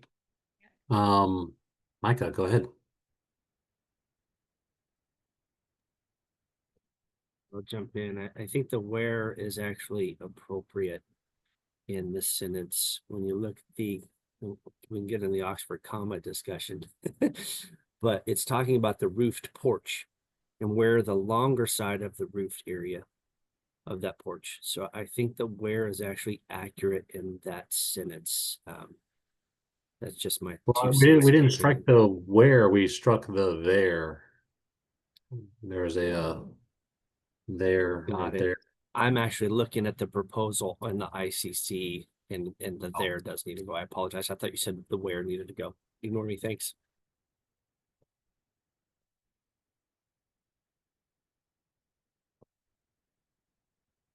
All right. Any objections to making this change and creating an R2 on this document?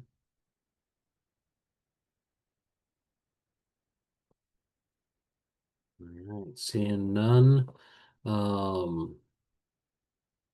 Going to go ahead and make that so.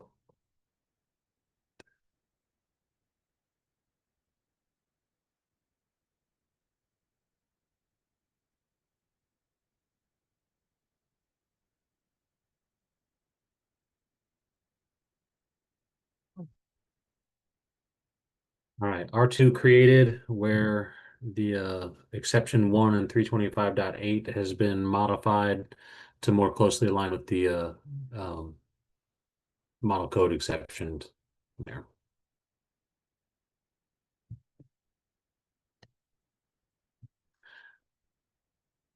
All right, so no more discussion occurring on this one. What would the tag like to do with this proposal? Motion to approve. Second. Okay, we have a motion to approve and a second. Is there any further discussion? Okay, seeing no hands. All those in favor, please signify by saying aye. Aye. Aye. Those opposed? All right, that motion carries. All righty. We're halfway through the meeting. Does anybody need a break? I'm not in desperate need or anything, so I'll leave it to the group. I'm in favor of a short break. I am if everyone too. Okay, say 10 minutes, 10:51. Sounds good.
All right, so I started talking without unmuting, so apologies on that. But we wrapped up the 044. There'll be a revision 2 that comes onto that spreadsheet, and that brings us to 045. Before we hop into that, I did get a hold of Eric Vandermeer. He's online now. Maybe we can go back to 041 and get through that one before we move on. All righty, opening up 041. And that is not the correct one. I'm sorry.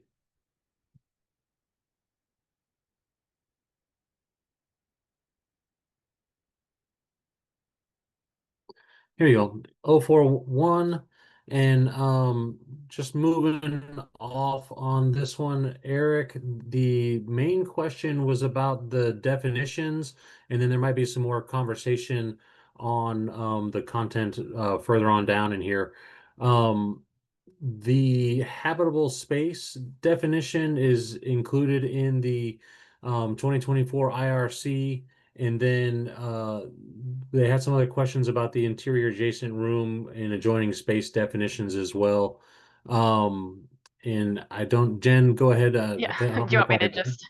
Yeah, Cool. go ahead because I don't know if I'm covering it. I'll just start at the top. So the change for distributed whole house ventilation system references section 402.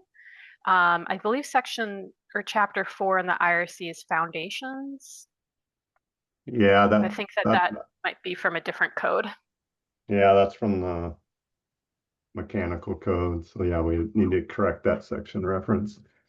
I missed fixing that one. So And I think we're kind of under the gun for time. So what we're hoping is to determine the exact changes that we need to make to be able to approve this today.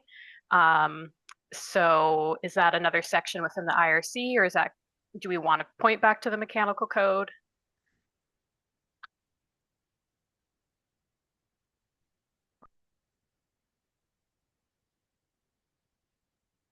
I don't know. I think we just have to task, if this passes, we would have to just task staff to find the correct section reference. So, or I can try to look it up here while we're on the fly, but Yeah, I mean again, yeah, I think that we can't pass it until we reconcile some of these things because they're kind of big.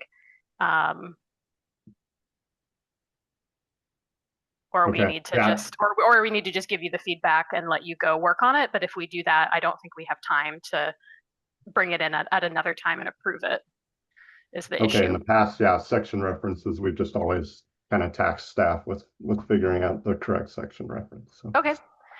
Good luck, But Dustin. yeah, if we need to do that differently here, we can, but We can move on. Not distributed whole house ventilation is not a definition in the IRC, so I don't think we need to strike through it. So that should not be included in the proposal. okay.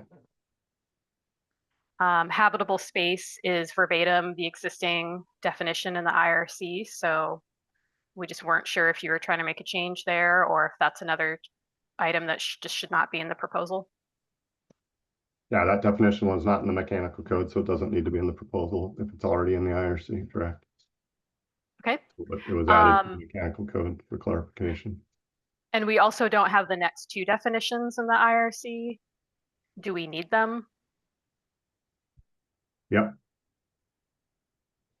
Those are definitions to correlate to the mechanical code changes. So we have the same requirements between the mechanical code and the IRC. So yes. Could you maybe explain that a little bit more for those of us that aren't,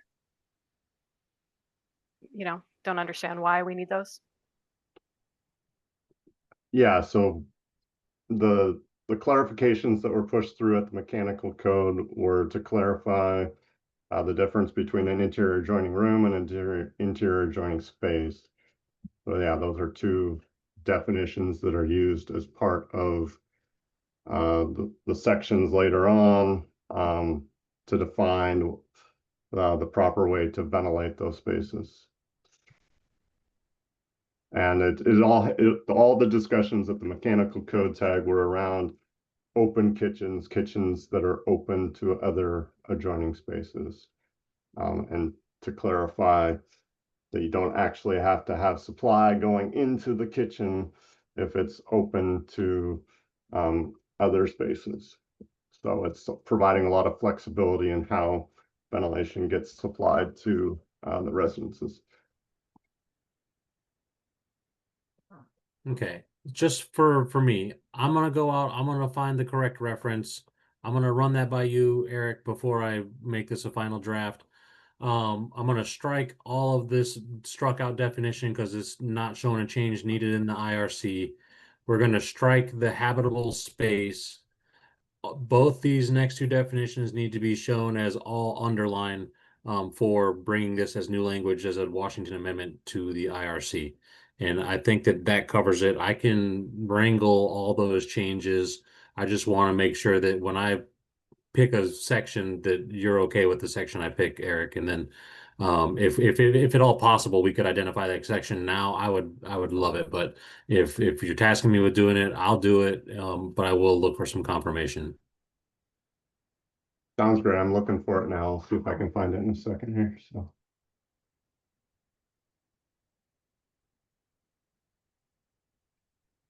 Is there other questions or? Yeah. So as we go ahead, Jen. Sorry. Sorry, I'm just trying to, scroll through the rest of the proposal. Section 1504.4.3 for duct length references a table 403. That would again need to be reconciled with, I'm not sure if that's an IRC table, mechanical code table.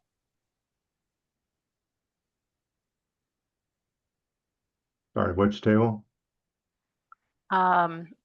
It's 403.4.7.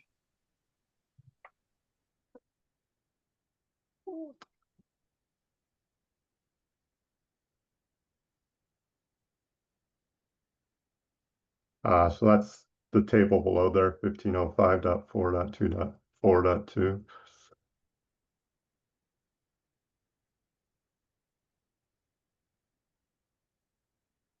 $1505.4.4.2, yeah. And then below that, it looks like there's another table that's been added.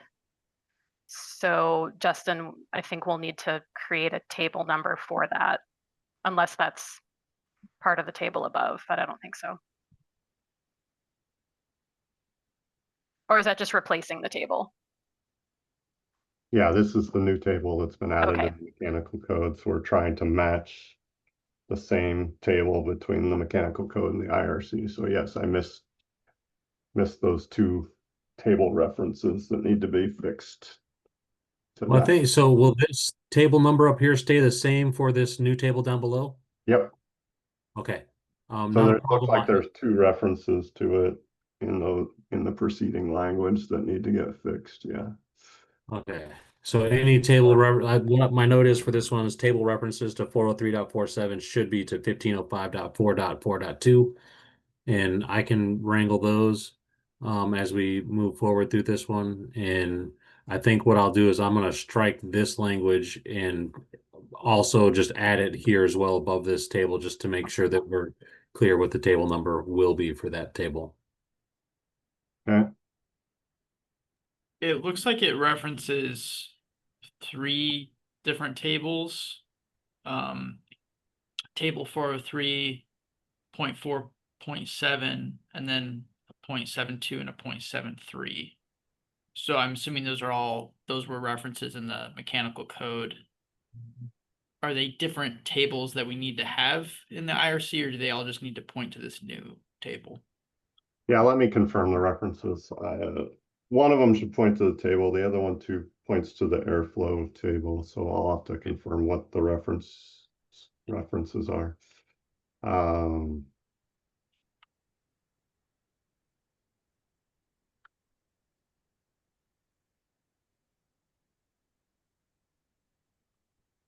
I'm trying to find the IMC proposal so we can just correlate. I think the tag is in support of the proposal. We just want to make sure that we're doing our due diligence and trying to make sure things are good to go. Yeah, totally understand. So if you want, yeah, I could you want to table it again, I can look up all these references and then we can come back to it. That's the easier way to do this. But it looks like that definition for the very first one, that section is not in the IRC. So for the very first one we talked about, so we'll have to figure out how to fix that. Okay, So up here, the section we want to reference isn't in the IRC, so we might need to reference back to IMC on that one.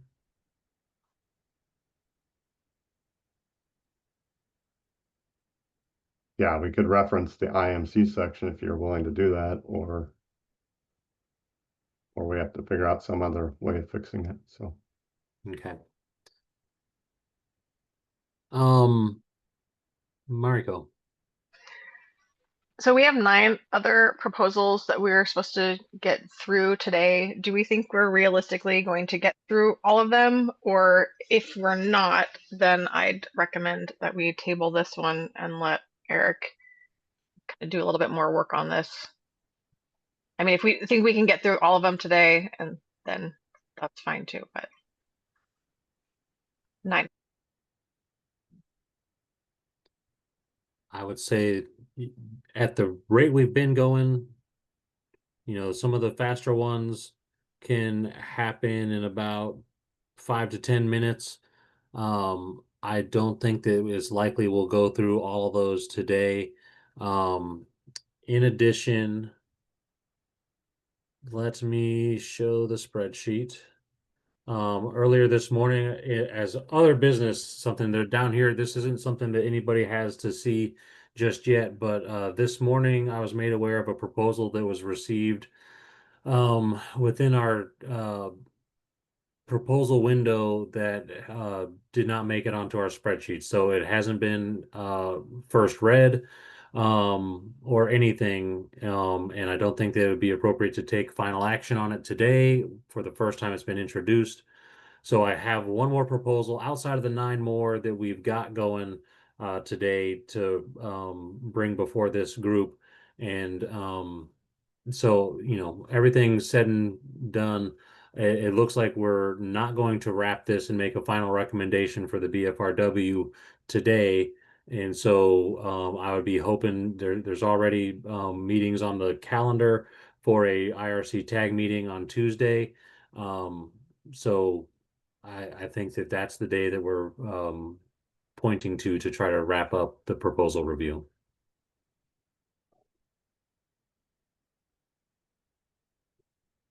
yeah, that's the case. I can definitely revise this tomorrow and send it back to staff. So Okay, Patrick, go ahead.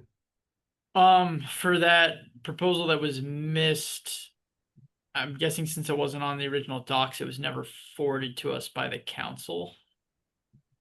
Yes, I would say that is a accurate statement.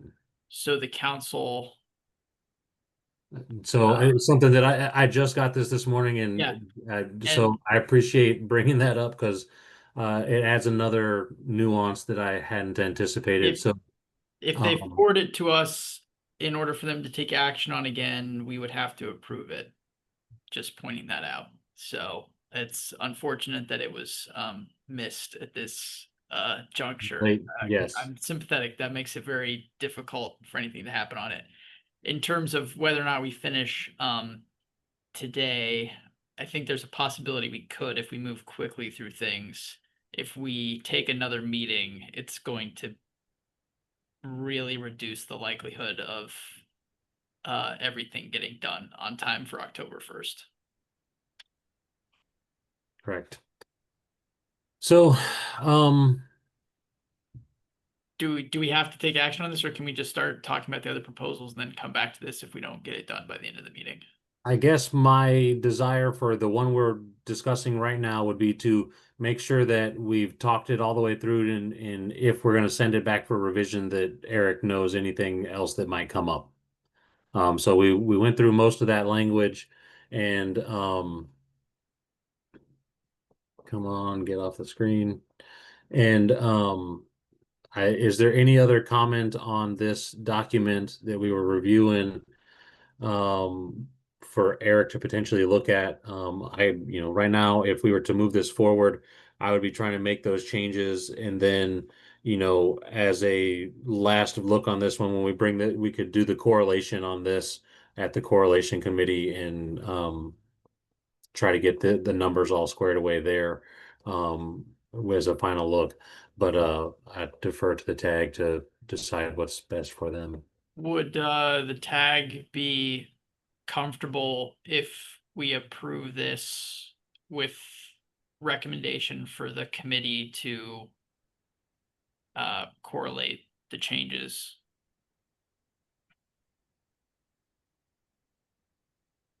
I would. Okay. Fine with that. So then Eric can work with Dustin to get a revision at the committee level. Okay. And I'm comfortable with that. Any other comments on sections below the table we were discussing?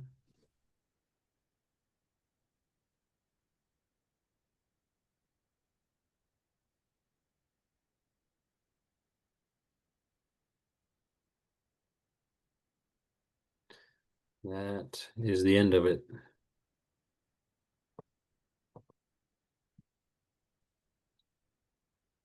All right, so just to recap what we've got some definition stuff to modify on here.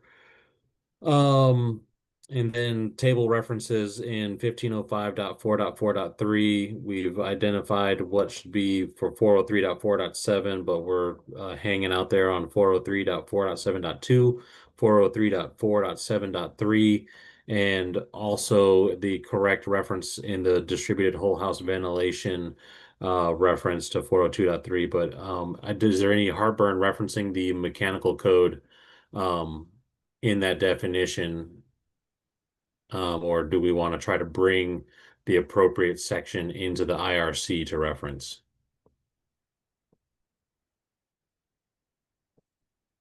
My personal feeling is it's okay to reference the IMC, but I would defer to this group. Yeah, I think at this point, the referencing the IMC will probably be the quickest and cleanest. Okay. Just a heads up, that's also referenced in the interior adjoining space definition. So you'll need to update it there too.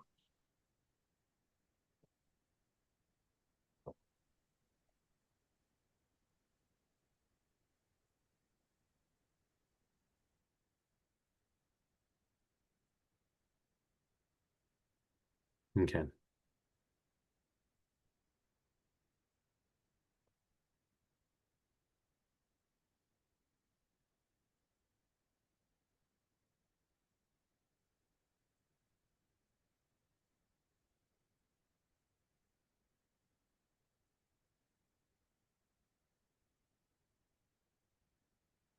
Okay. So with that discussion kind of wrapping, what does the tag want to do with this proposal? I'll move to approve and for the committee to make consensus changes as needed.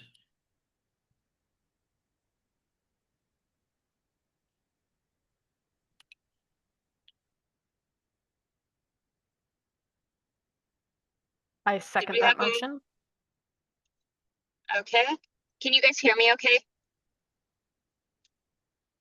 No? Yes. Yes, sorry. Oh, okay. Yeah, I'm going in and out. I'm in the car right now. So we have is there any further discussion?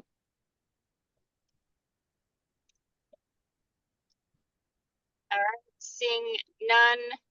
All those in favor signify by saying aye. Aye. Aye. Aye. And those opposed? All right, that motion passes. Thank you. I'll work with Dustin to clarify those section references. Okay, awesome. Thank you, Eric, for being able to hop on here at short notice. Thank you. All right.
All right.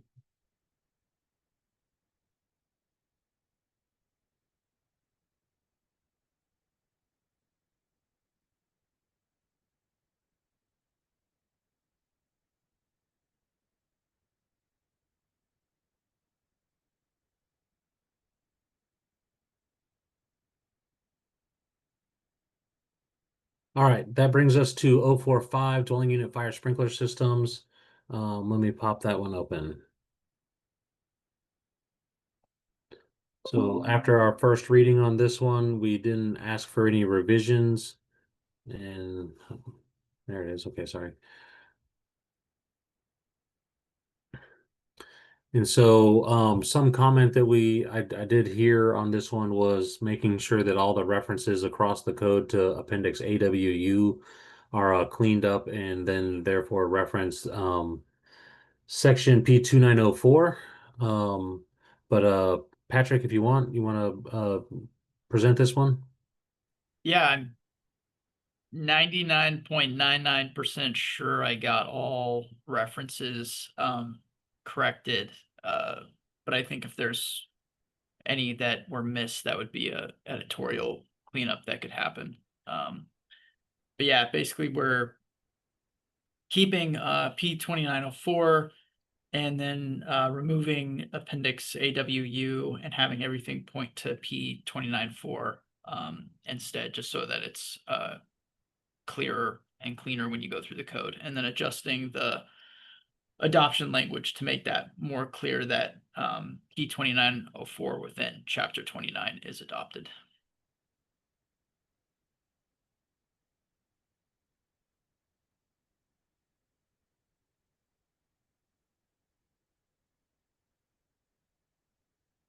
And I worked on this with Barry.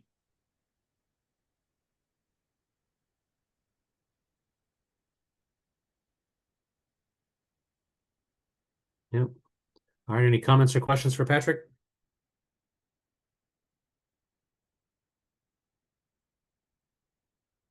Micah. Thanks, Patrick, for putting this together. I think you captured all those references as well. I did have a question on 302.13. In that area for fire protection of floors, talks about NFPA 13D, but NFPA 13D is not referenced anywhere else. Do we want to be consistent and add the 13D elsewhere as an allowance? Because this kind of indicates that you can only use P2904 and not 13D. And I know a lot of folks say those are interchangeable, but I don't want to get any code officials that go, you only can use P2904.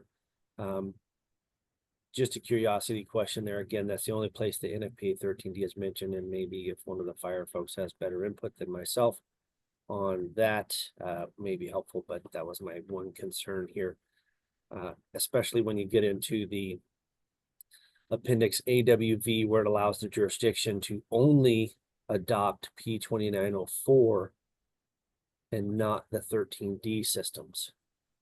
So that is my concern, because technically we can adopt a 13D system for these units without approval from the SBCC if it's not indicated in that appendix. Just for clarity purposes, thanks. Yeah, thanks for bringing that up, Micah. That's not that issue Barry and I didn't look at. We just dealt with the references to P2904. I know that I think this came up last week. We were talking about when the code references NFPA 13D or P2904. I don't remember if this one or if it was another spot. So, you know, if that's something that the tag wants to address, we'd need to have probably a separate proposal trying to figure out how to deal with that.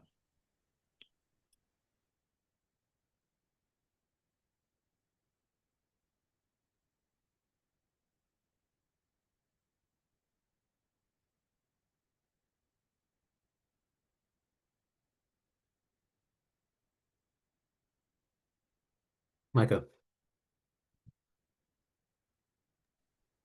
I guess I could make a suggestion. If we go back to the 29041 section that we have, so that's technically 29041.1, if we wanted to include 29041, the general scoping of the base model code, it does indicate in there that a 13D would be considered equivalent to a P2904.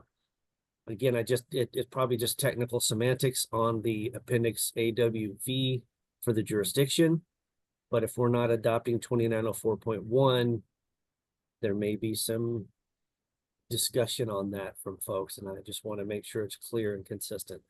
So I don't know, Dustin, if you want to pull open the 2024 section P29041, but it does have that statement in there that we don't have in our adopting language here, proposed language. Thanks. So Patrick, I think that your proposal it's adopting all of 2904, so it would include 2904, and then the only stuff going on in there is the amendments that we are making to 2904. Is that accurate? Yeah, I think if it's not clear, I only showed the sections that we're changing, so we're not really touching 2904. I only put I guess I should have made it clear that we're not changing the rest of 2904. It was just changing the reference in that section. Well, yeah, and the only place that I think that that's kind of alluded to is in the 003 adoption language, where we say except for section 2904. And by my reading of this, that brings in all of 2904. Yeah. Is that not how it is in current? Well, the way it is in current code is a little weird. So in current code, we don't have it says all of chapter 29 is not adopted. And then we have appendix AWU, which has where the amendments that you're showing come from. And it only references, it says that dwelling unit fire sprinklers can be done in accordance with 2904, but we only show the one amendment there, and we show that it's not adopted. So maybe my reading's wrong, but I'll pause because I thought that that's what we were doing, is bringing all of 2904 into Washington availability. Micah, go ahead. I think at the last code cycle, there was a lot of discussion on this. I'd have to go back. There are some concerns with what is included in 2904 as a whole, including water supply and distribution, which I believe is set by other state laws that allow cities to do certain things in that space. So I have concerns that this may look to supersede that based on some other areas. And I want to say that's why we did not include the entirety of P2904 previously. So I think that if that is the indication here, that needs probably a little more evaluation than just saying it's easiest to adopt the entirety of 2904, because I think there's some concern there that it's going to have a lot of unintended consequences for jurisdictions that may already adopt something else. We should amend the adoption language to just specifically cite that section of 29.4 instead of 2904 in its entirety. So I don't know, is Barry on? I don't know if Justin's on, if Justin feels okay with that.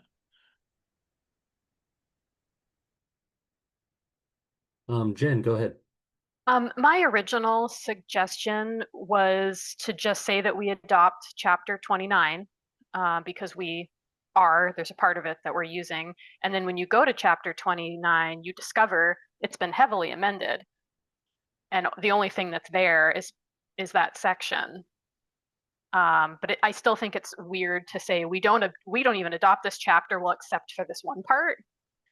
Like we just say wholesale, they're adopted or not. We don't say we adopt chapter 3 with like 100 different amendments. So that's just one way to look at it.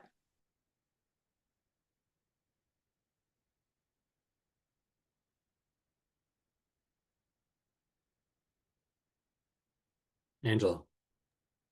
Yeah, so that had come up in the last meeting, and I think Patrick pointed out that in order to basically not adopt, like do amendments for it, it would be a lot of amendments to do that, because it's like per section that we would have to put together and submit amendments. I mean, we can, but I think that's why that kind of went away, because that would be technically the cleanest as far as what you see.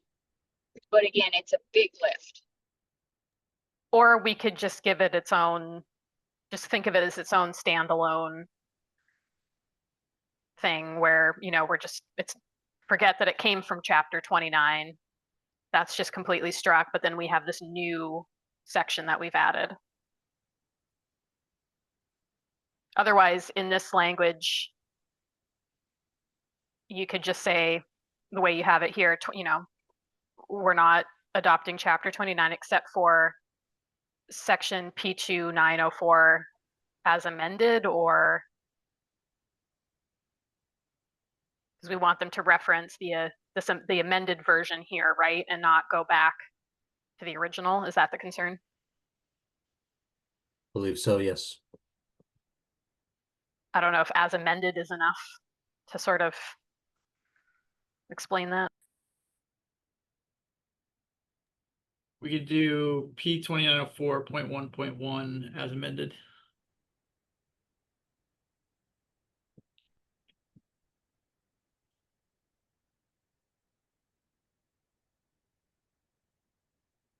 Micah.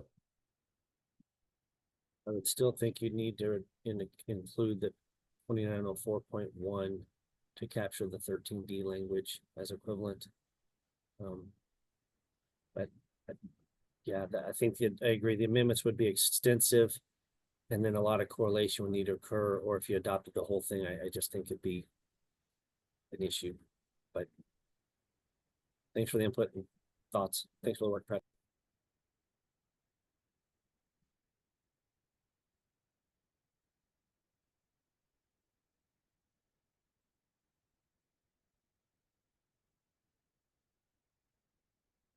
So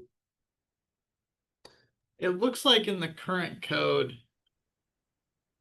it says when you go to chapter 29, it says not adopted except for section 2904.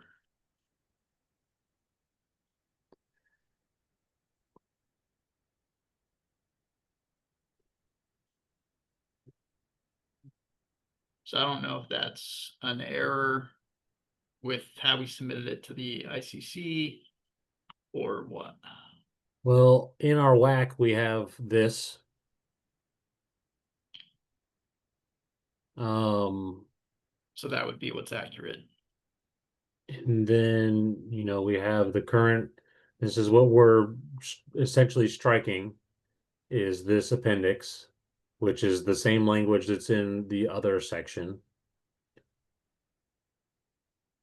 And so I'm not sure what the resolution here might be for this one.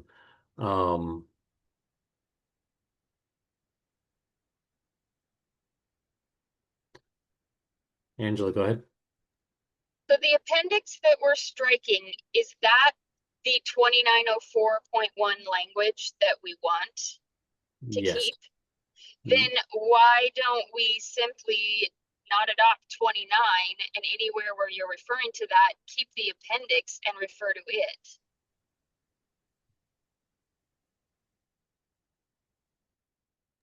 That's I think what our current code does. The problem with that is it's like this extra appendix that's basically just model code language.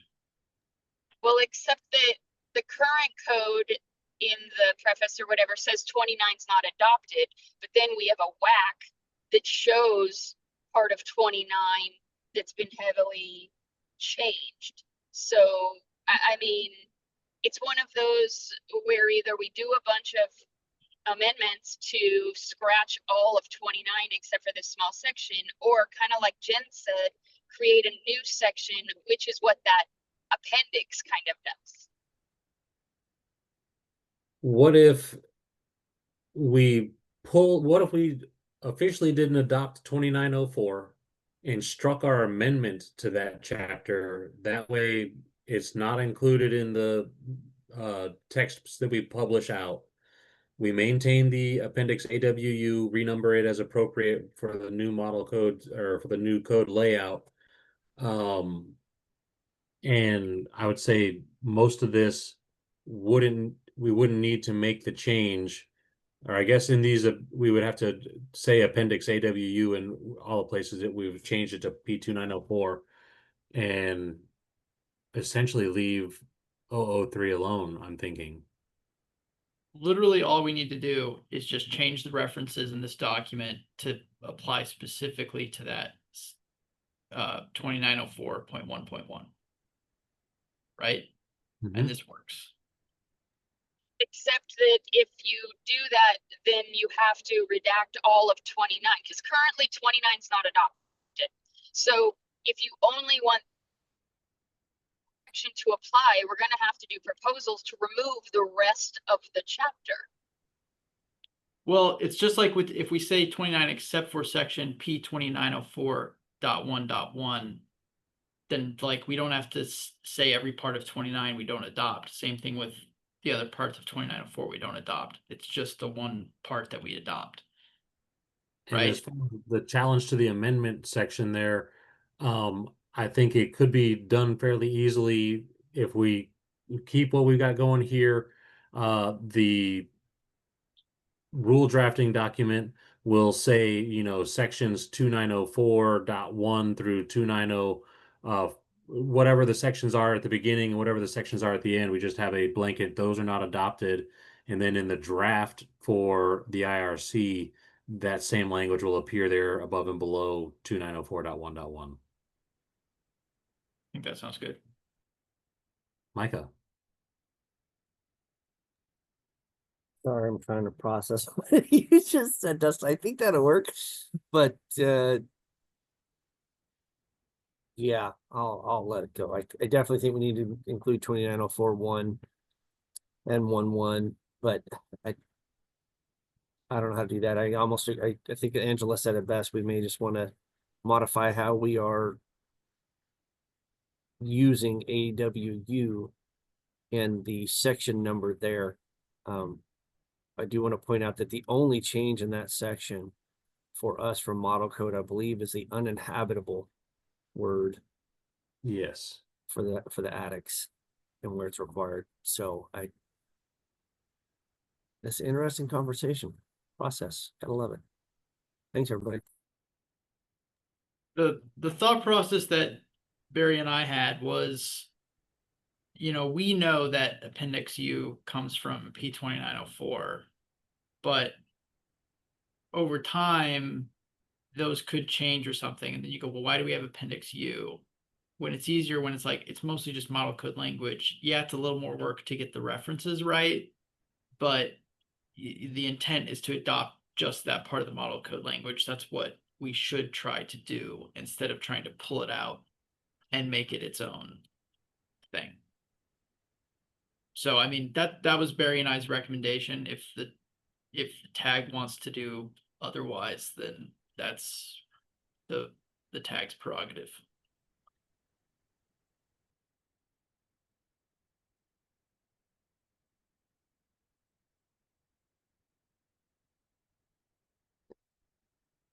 So, me personally, I'm kind of in favor of, you know, I guess another discussion point to have is this 2904.1 inclusion. If we just referenced 2904.1, that would also include 1.1, by my understanding of how we reference these sections.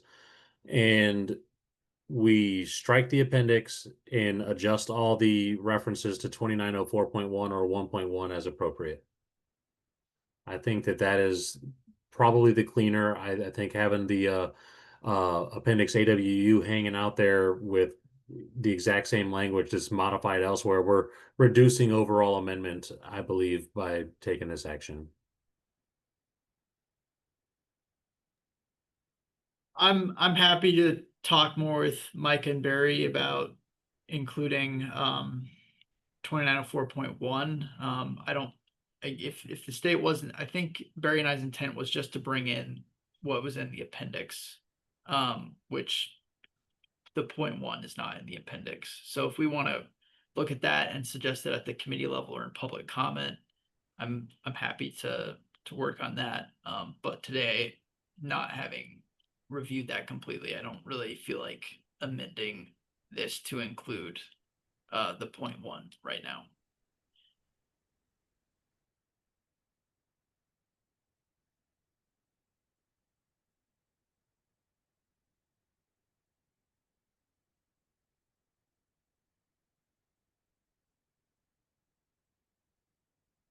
So say either way, we're looking to make a modification to this one today to recommend it with, potential changes later, but I think we're trying to avoid that. So for the sake of today, with what you just said, Patrick, we would need to change all the references to 2904 to 2904.1.1, and then we would be good with what this proposal is doing. Yeah, and since I'm no going to person, go ahead and start doing that while we're talking. I'll make a motion to approve or to approve with the amendment of changing the references to P2904 to P2904.1.1.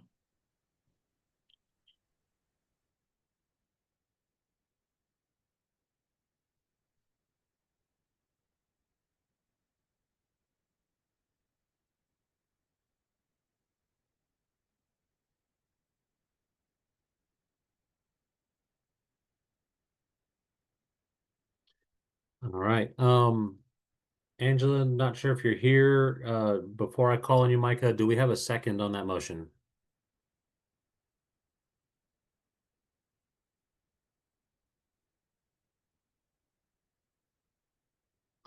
All right. I guess that motion is going to fail due to lack of a second.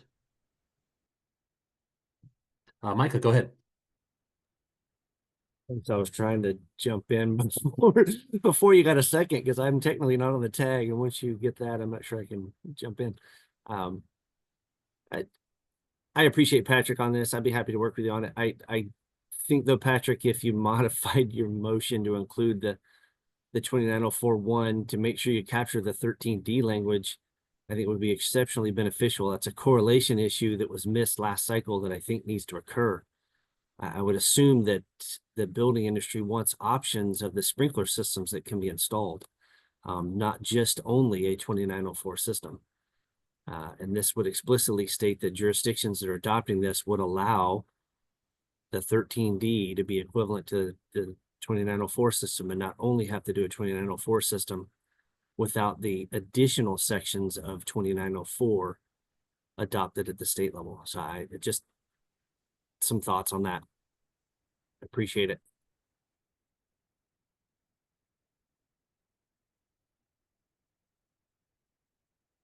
Thoughts from the tag on these discussions?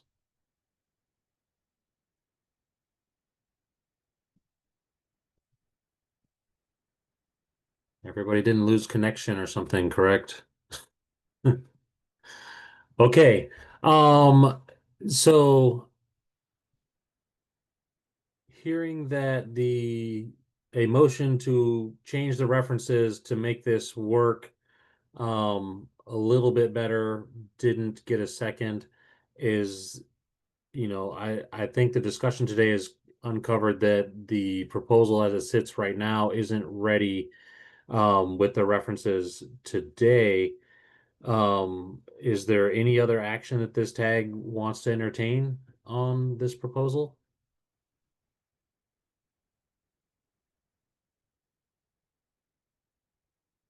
And I guess that being said, if the tag doesn't deny or doesn't take action on the proposal, the code language will stay as is. We'll have an appendix AWU. We will have the modification within chapter 2904. And this would just stay status quo. And I guess my question for the group, if it stays status quo, because this is a proposal brought by the tag after deliberations on our existing amendments. If it stays status quo, are we leaving room for confusion in the code? Marco. Yeah, I guess I got a little bit my head brain got a little twisted around with all this discussion, but I do think we need something. And you know, it sounds, I guess Patrick's motion officially didn't work out, so we need to have a different motion, or can you repeat it? And then I know like Micah talked about, well, we need to have 2904.1. I'm not really clear on how we best go about doing that, or if Patrick agrees with the fact that we need that. I'd hate to see this die here.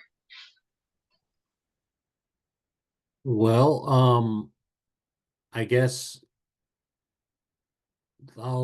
Patrick, go ahead. I'll let Jen go first. We're obviously not going to get through all of our proposals today. So why can't we just table this and then have another reading of it? Like, we do need to fix it. It's not quite ready. At this point, frankly, in this meeting, I feel like I have brain damage and I can't really solve any more problems. Like, I just feel like my brain is tapped out. So I don't think we know exactly the perfect solution right now. You want to let Micah go, Patrick, or? As to Mariko's point, if if somebody wanted to make the motion again, I'd second it, but I'm not going to make the same motion twice. If we want to table it, I guess we can table it. I just would want to know what the tag would want revision wise. So at this point, I think there's multiple ways to get there, and if tag wants to go a different way, that's fine. Just I want to be clear so I know what revision to produce. Micah. I definitely agree with Jen and others that we should move something forward. So I would encourage the worst case is, or not the worst case, at this point, at least it's approval as shown.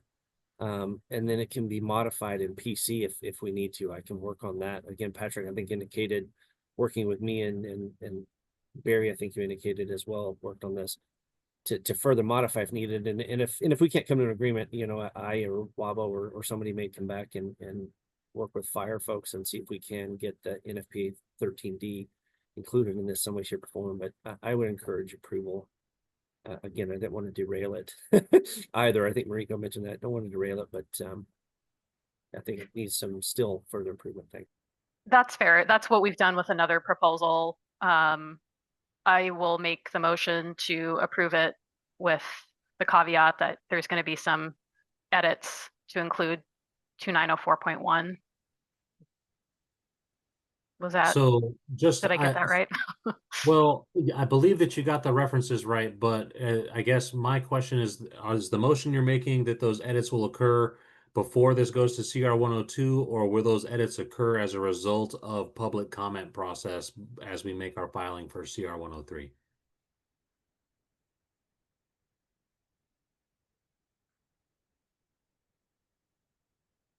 I'm thinking of it similarly with the mechanical one that we just did. So I think we should make those changes as soon as possible. Can we do them before the CR 102, or is that just not feasible?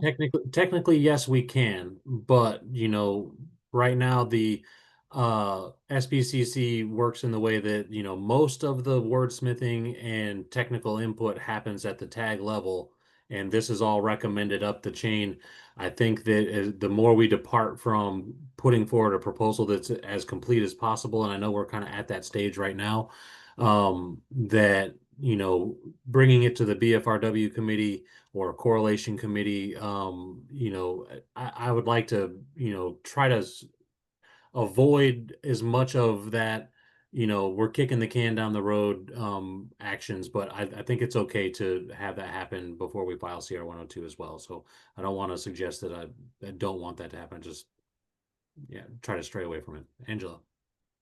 Well, so are we needing another meeting, a last meeting next Tuesday? I would say with 18 minutes to go in the meeting regularly scheduled today, I myself have availability and willingness to keep on going, but I know not everybody in the room probably wants to sit for however long it takes us to get that done. So it sounds like, yes, we need another meeting on Tuesday to finish this up. So then could, and again, heavy lift by Micah and Patrick, but could this be reintroduced on Tuesday? My feeling is yes, and I can monitor stuff over the weekend, but I don't want to volunteer anybody for over the weekend work or anything. You know, we're at the point where we need to have final revisions working right now. But Micah, go ahead. I can try to help over the weekend, but I'm going out on the boat. It's time to go to the lake, folks. So maybe I can work on Tuesday morning. Thanks. I mean, I guess worst case, we push it till then and we see if something comes back. If it doesn't, then we readdress how we want to handle it. And at that point, then we could approve it with the intent to basically change it at PC, even though that's not the preferred method. But I mean, at least by pushing it to tabling it until Tuesday so that maybe changes can be made, at least we have a shot at it.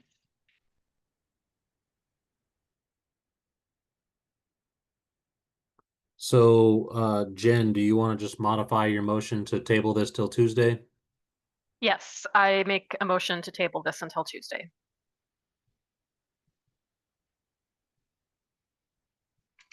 Second. Okay, I think America seconded that. Do we have any further discussion on the motion to table? So, yes, I think that Patrick has asked for some clear direction on what the modifications are that we're looking for. Patrick, do you have lingering questions on that one? I mean, it's not clear to me exactly what we're trying to accomplish. Like, I know what we're trying to do, but the pathway's a little obscured for me at the moment. Yeah, I mean, I'm open to including 0.41, but Barry and I didn't discuss that. I haven't looked at that entirety, so I don't know if that would happen by Tuesday. But in terms of getting the correct way that we reference section P2904 in here, I'd like to know what the consensus of the tag is. Do they just want the references updated to 0.1.1, or do you want it to be moved back to an appendix? Do you want it to adopt chapter 29 and then remove, or say, you know, this is not adopted for everything that's not adopted? Those are kind of the three different routes I think we discussed. My preference is the adopt chapter 29 and show the what's not adopted, and you know, be that up to 2904.1 or not 2904.1 and just 0.1.1. That would be my preference as far as drafting it and getting rid of the appendix.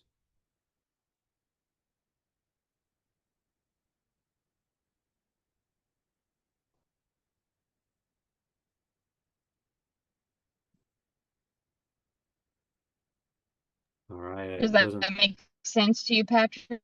Yeah, does the tag agree with that? Can we get some thumbs up or some reactions or something? I mean, I agree, but I'm just a chairperson. I don't vote. I got another thumbs up. Makes sense to me. Okay.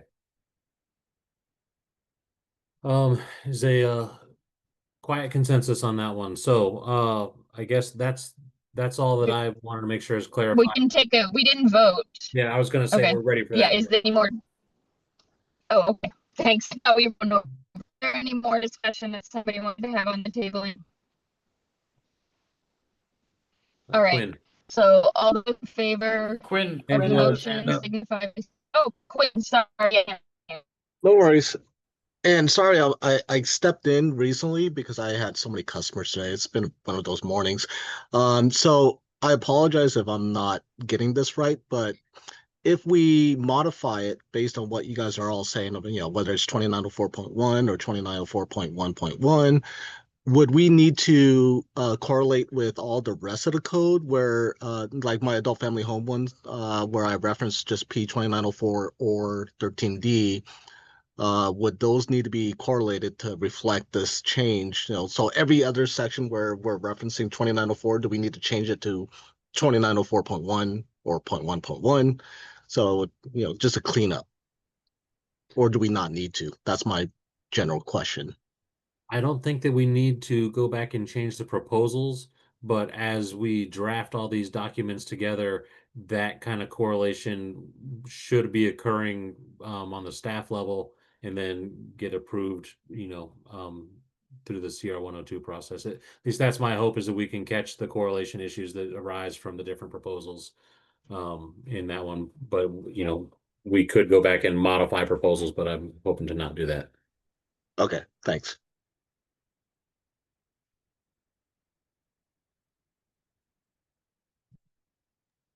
Okay, do we have any further discussion? Okay, I'm seeing no more hands. So all those in favor of tabling this until Tuesday signify by saying aye. Aye. Aye. Aye. And those opposed? All right, that motion carries.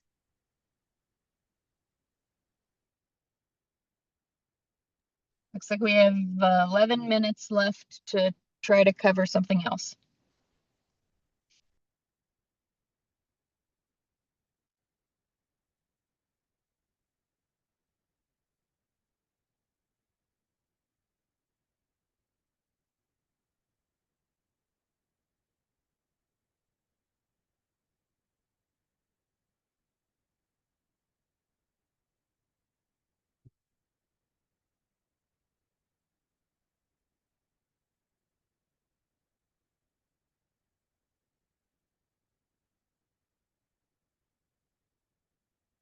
Okay, 24 GP2046 sleeping lofts stuff. Let me pop that open. Go I don't ahead. think we have time for that one because it's pretty big. Do you mind if we skip to, unless, if two family dwellings is a quick one, or the accessibility one should be quick? I'm open to either, so I'll go to 047 since we're just kind of rolling down the list. All right, so 042 for two family dwellings is down here at the attachment. I don't recall our draft person on this one. It's me. Okay, thank you, Mariko. Could you go ahead and just run us through this one? Yeah, so just briefly what we talked about last time we did the first reading.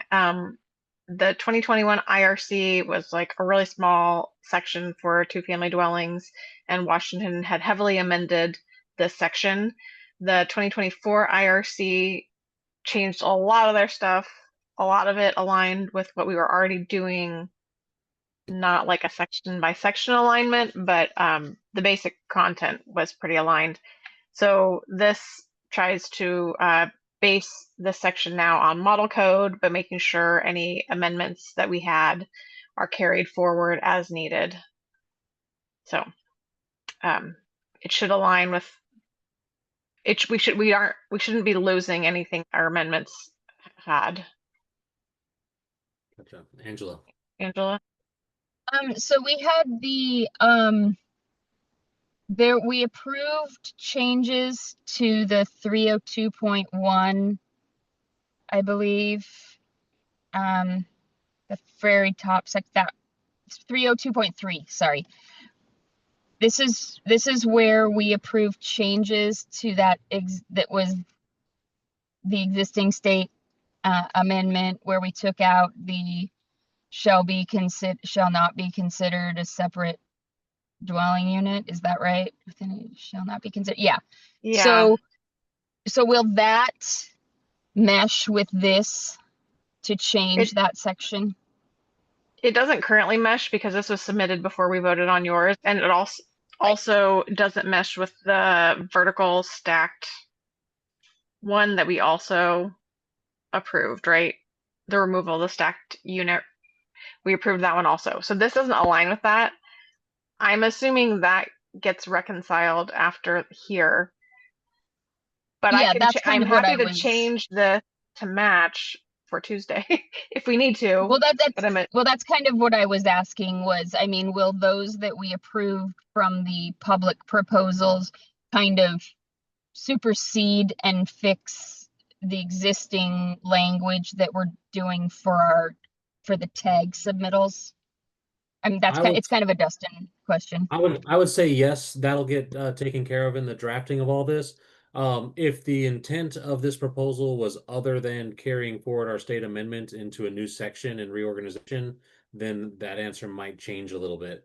But since these are covering two different things and we're just modifying the section by a different proposal, it should be taken care of, yes.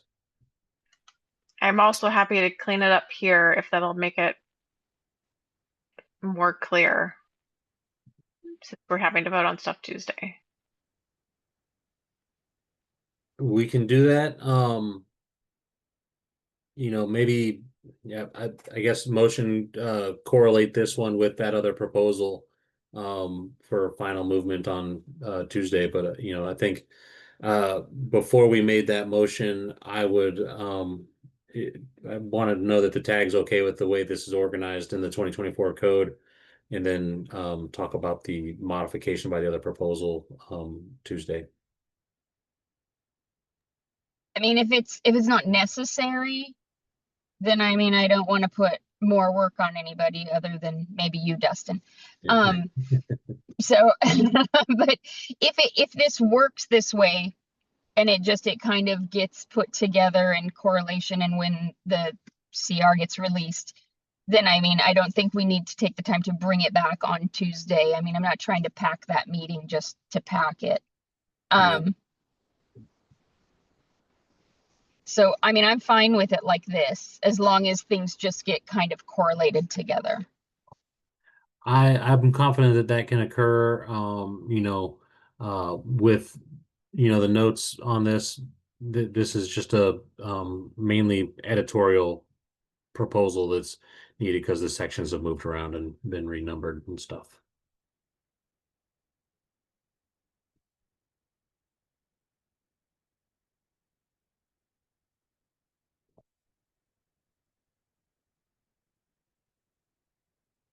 Micah, sorry, I didn't see your hand up. I wasn't paying attention. I was writing. Okay, you're working. Can you scroll up to 3023 again? When I'm looking at this proposal compared to the one Angela mentioned, which I think is 032 of the list, that proposal, this language you're showing underlined in 3023 is an exception, not part of the charging language of that section. So when you talk about correlation, which is it going to be, the exception or the charging language? Because that's a little more than just correlation between those two proposals. Yeah, I forgot what I did. A little bit, two different meanings there at that point. So I just wanted to point that out before we move forward with voting this, thinking that it's going to be correlated appropriately without further input. Thanks. So maybe we do need to have that correlated to do a final approval on Tuesday, because I did forget that did become that is an exception in the top versus being in the scoping. Well, so we voted this one forward.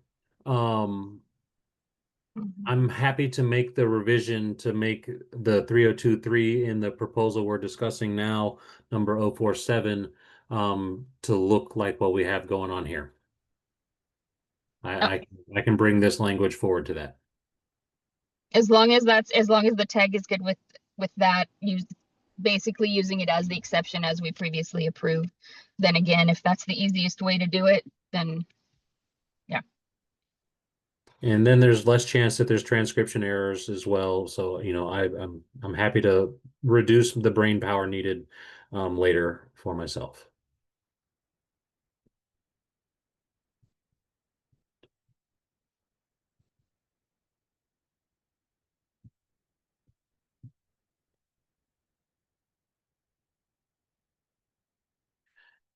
And just before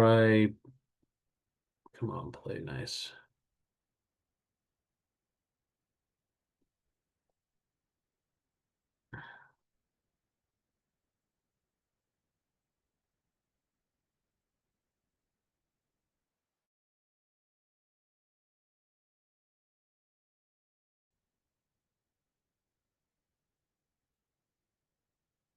I guess my question for the tag here, I'll just copy paste this over to this section essentially, and I'll show the changes to the 2024 code. No, I guess the whack as appropriate in this proposal. And that's okay. I guess the one thing is one accessory dwelling, accessories changed to new. We want all those changes shown over here, and I can bring that in as depicted over here on the left. Okay. See a thumbs up from Marco. So with that one, I guess the motion I would be expecting is a motion to modify and correlate proposal 047 with 032 and table until the 2nd of September.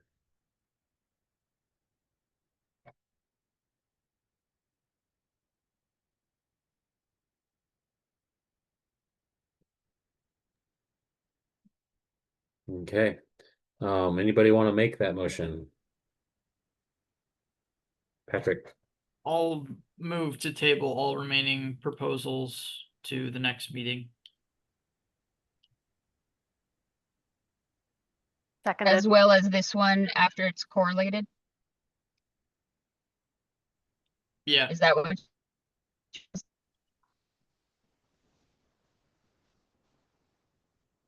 Okay, and we had a second on that. Dustin, does that motion work? That works for me. Okay. All right. Do we have any more discussion on that?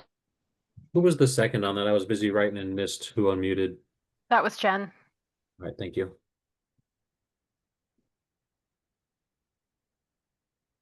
All right. Any discussion on that motion?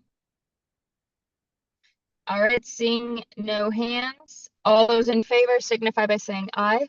Aye. Aye. Aye. Aye. Aye.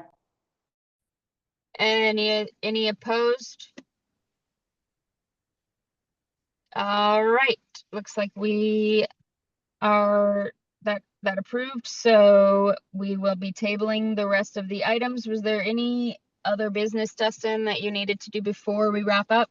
No, I mentioned it earlier, the proposal they got missed on intake, and so I need to chat about that outside of this group with what needs to be done, if anything can be done with that proposal. So that was my only other business topic.